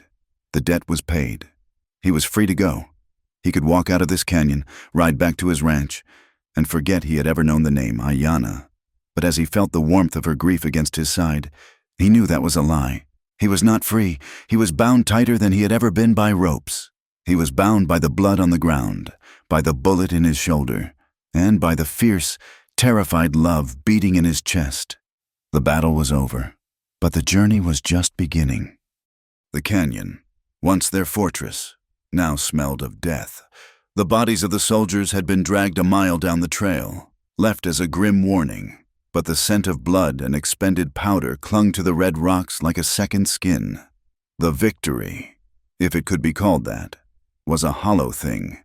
They had held the ground, but they had revealed their position to the world. 2 days after the battle, the scouts returned with news that turned the blood cold. "There is dust to the east," a young boy reported, his voice cracking with exhaustion. "A big column, maybe 400 men, and the ranchers in the valley are gathering. We saw smoke signals on the ridges. They are calling for a hunt." Nalin was dead. The canyon was compromised. The winter was coming. The women gathered in the center of the camp. The circle was smaller now.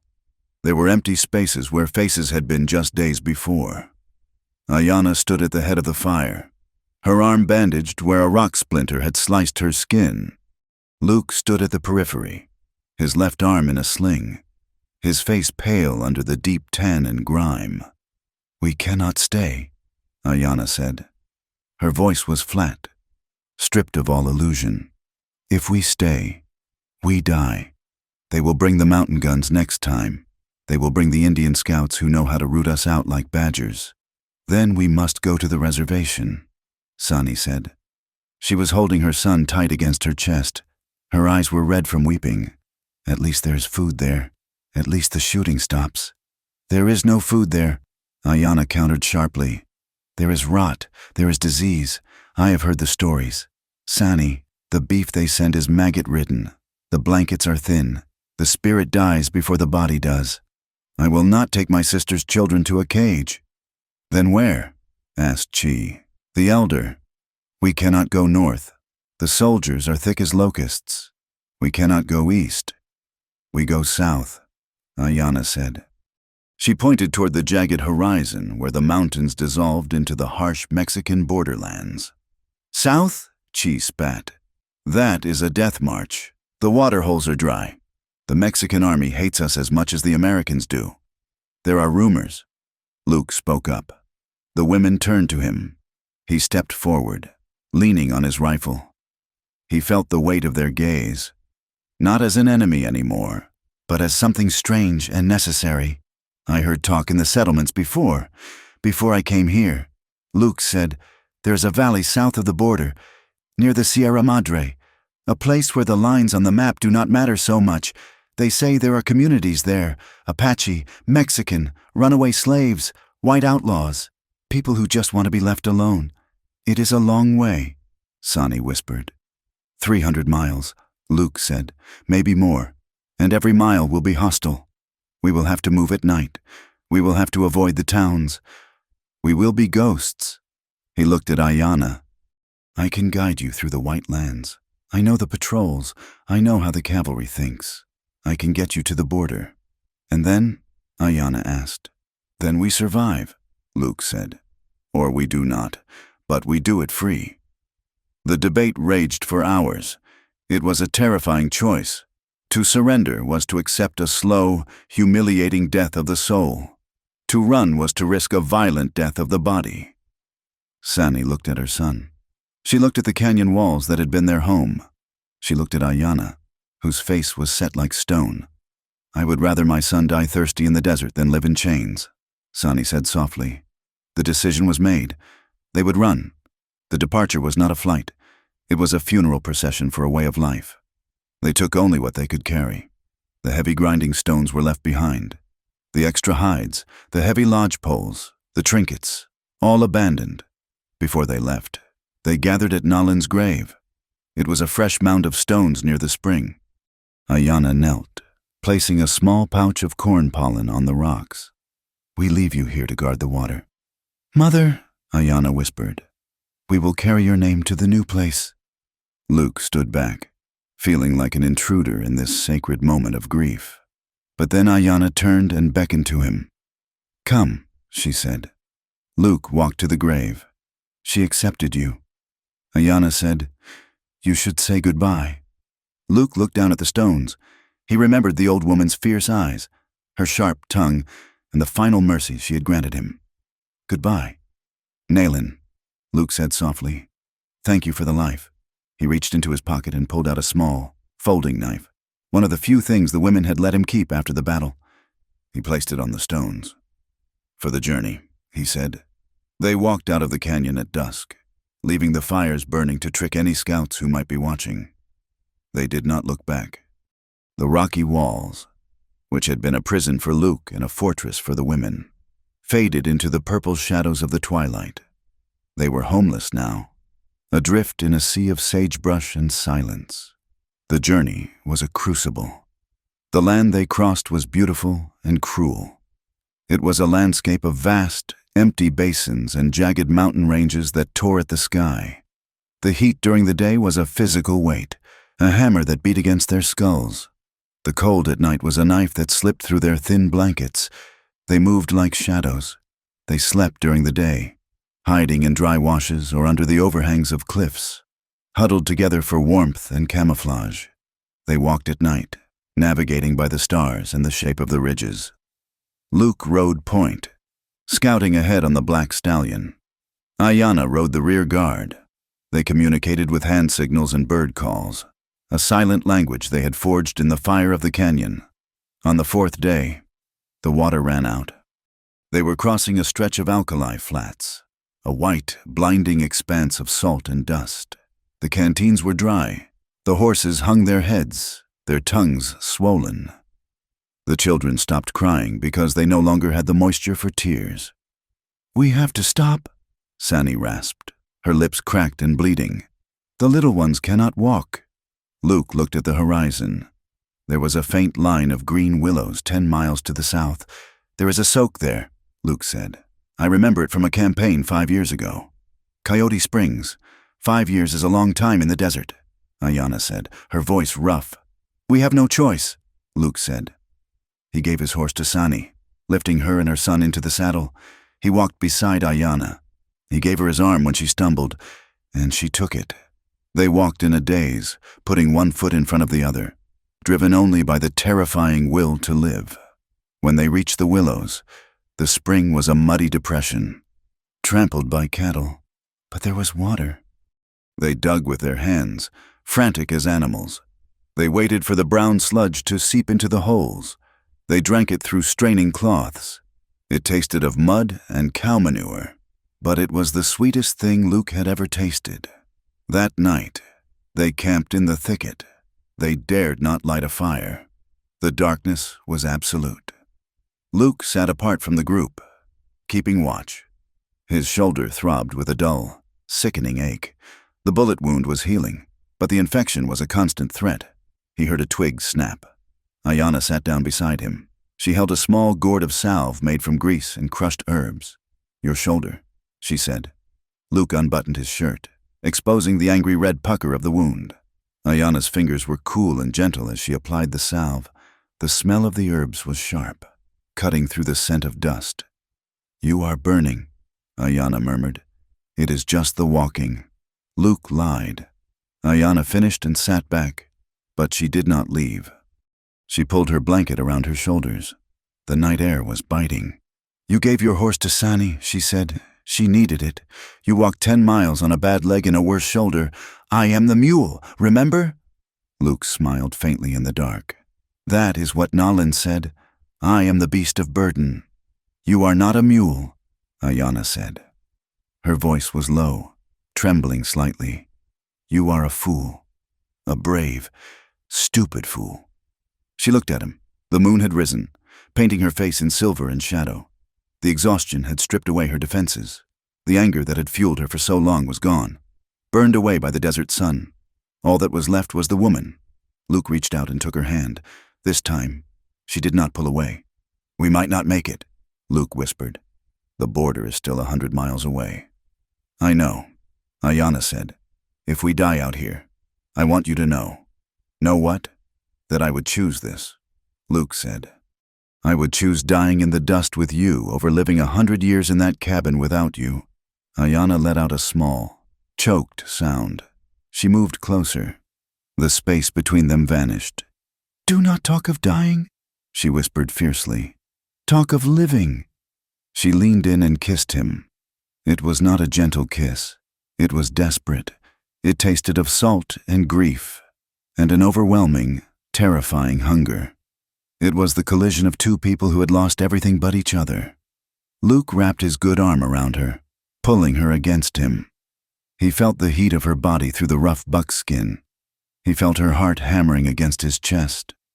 They lay back in the dry grass, hidden by the darkness and the willows. There was no romance of soft beds or candlelight. There was only the hard ground, the cold wind, and the fierce, tender union of two survivors claiming a moment of joy in a world that wanted them dead. In the morning, they did not speak of it. They did not need to. The way Ayanna looked at him with a fierce, protective possession said everything. They were no longer just allies. They were kin. The desert exacted its toll. It demanded payment for their passage. A week later, Chi, the elder who had complained the loudest but walked the hardest, simply stopped. She sat down on a rock, looked at the setting sun, and closed her eyes. Her heart, tired of the fear and the miles, gave out. They buried her under a pile of stones in a dry arroyo. They sang the death song in whispers, terrified that the wind would carry the sound to the ranchers they knew were tracking them. 2 days after that, a rattlesnake, seeking warmth in the cooling sand, struck the younger sister of the widow Desan. The bite was on the ankle. The poison moved fast. By midnight, her leg was black. By dawn, she was gone. They left her there. There was no time for a deep grave.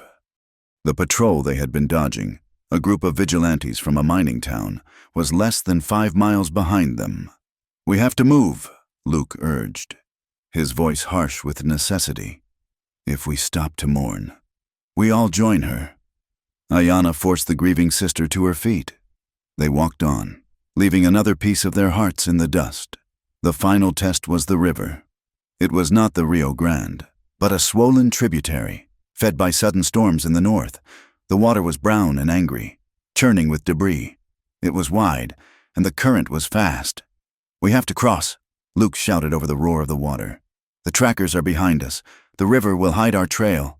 They formed a chain, holding hands, the stronger women on the outside, the children and the sick in the middle.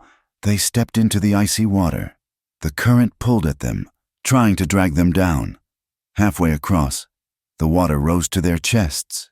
Sani, holding her son above her head, slipped on a slick rock. She went down.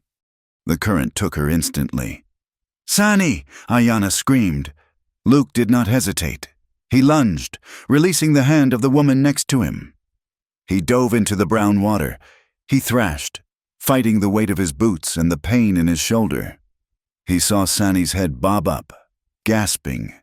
She was holding the boy up, even as she drowned. Luke reached them. He grabbed Sani's tunic with his good hand. He kicked hard, driving them toward a submerged log. "Grab it!" Luke roared. Sani hooked her arm over the wood. Luke shoved them toward the far bank. Using his body as a rudder against the current, Ayanna and 2 other women waded out from the shallows, forming a human net. They grabbed Sani, the boy, and finally Luke, dragging them onto the mud. They lay there, coughing up water, shivering violently. They were alive. Luke looked back at the river. On the far bank, he saw figures on horseback emerge from the brush. The vigilantes. They stopped at the water's edge. The river was too high, the current too dangerous for horses that were not desperate. The riders watched them for a moment, then turned their mounts around. They had made it. The water that had nearly killed them had saved them. 3 weeks later, they walked out of the desolation and into a valley that looked like a dream. It was hidden between 2 spines of the Sierra Madre, south of the borderline. The grass here was yellow and tall. There was a creek that ran clear over white stones, and scattered along the creek were small adobe houses, their chimneys trailing smoke. A group of riders came out to meet them. They were not soldiers. They were men in sombreros, armed with carbines, but their faces were brown and weathered. Some were Mexican. Some looked Apache. Some were white men with long beards. Luke rode forward, his hands raised. He spoke in Spanish. "We are looking for sanctuary," he croaked. "We have women and children. We are done fighting." The leader of the riders, a man with a scar across his cheek, looked at the ragged group. He saw the starving horses. He saw the bandages. He saw the defiance in Ayanna's eyes. He nodded slowly. "There is land near the south bend," the man said. "It is rocky, but the soil is deep. If you work it, it will grow corn." He looked at Luke. "We have one rule here. Gringo. No flags. No nations. You work, you live, you bring trouble, you leave. We are done with flags," Luke said. It was not paradise. It was a hard, scratchy existence. They had to build their own shelters from mud and straw. They had to clear the rocks by hand. The winter was coming, and food was scarce. But there were no bugles at dawn. There were no patrols. There was only the work and the sleep that came without fear. A month after they arrived, the first frost coated the yellow grass in silver. The women gathered in the largest of the new adobe huts. It was time. Luke was summoned. He stood before them. He was thinner than he had been when he was captured, his face gaunt, his hair long and shaggy, but his eyes were clear. "Naalin gave us a law," Ayanna said. She stood in the center, looking more like a leader than ever before. "She said you would live only as long as you pleased the women of the tribe." Luke nodded. "I remember. She said you must work. You must obey. You must be useful." Ayanna looked around the room. Sani stepped forward. "He saved my son from the horse. He saved him from the river. He dug the well that gave us water when the spring failed. He pleases me." "Dasan?" The widow nodded. "He carried the stones for my house. He buried my sister with respect. He fought the soldiers on the ridge. He pleases me." One by one, the women spoke. They did not speak of the man who had guided the soldiers to Arroyo Seco. That ghost was still there, but it had been buried under the weight of the deeds he had done since. They spoke of the man who had braided ropes, who had held up the roof in the storm, who had taken a bullet for the children.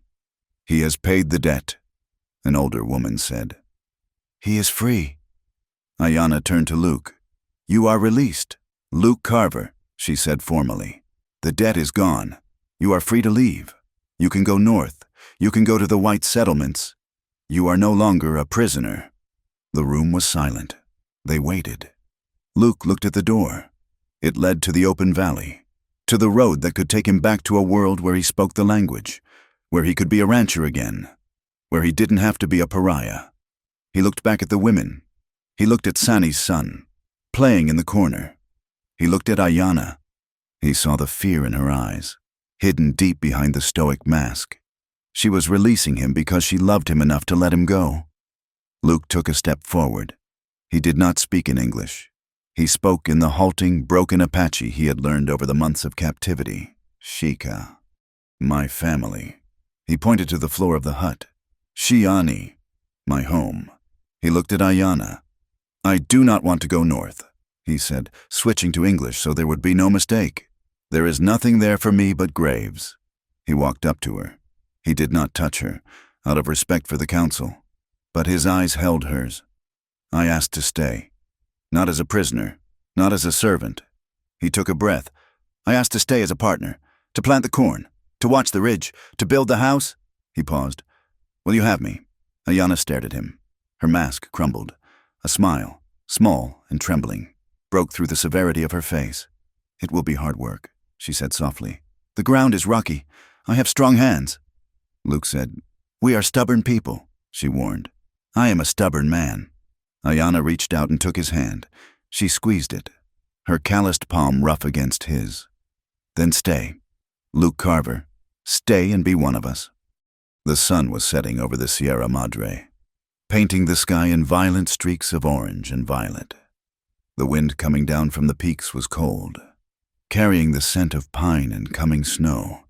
In a small field cleared from the rocky soil, a man and a woman were working. They were hoeing the earth, turning the soil in preparation for the spring planting that was months away. Luke stopped and leaned on his hoe, wiping his brow. He looked at the rows they had finished. It was a small patch. Pitiful, really, compared to the ranch he had lost, but it was theirs. Ayana stopped beside him. She looked tired, her dress dusty, her boots worn through, but she was alive.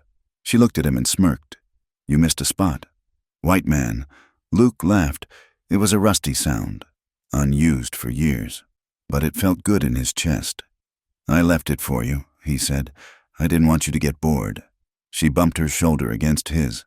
It was a simple gesture, domestic and easy. They stood there for a moment, watching the sun dip below the jagged ridge. They were exiles. They were outcasts. They carried the scars of bullets and the ghosts of the dead. The world still hated them, and the winter would be hard. But as Luke put his arm around her, and she leaned her head against his chest, none of that mattered. They had survived the fire. They had survived the flood. And against all the odds, against all the history that said they should be enemies, they had chosen each other. Luke Carver looked at the woman he loved, and for the first time in his life, he was exactly where he was supposed to be. Thank you so much for listening to this story. It has been a journey through the dust and the heartache of the American West, and I hope Luke and Ayana's story resonated with you. I would love to hear your thoughts in the comments below. Where are you listening from? Did you agree with the women's decision to leave the canyon? And what did you think of Luke's choice at the end? Please share your thoughts in English. I read every single one. If you enjoyed this story and want to hear more tales of grit, survival, and romance from the frontier, please make sure to subscribe to From Wild West. There are many more stories to tell, and I can't wait to share them with you. Until next time, keep your powder dry.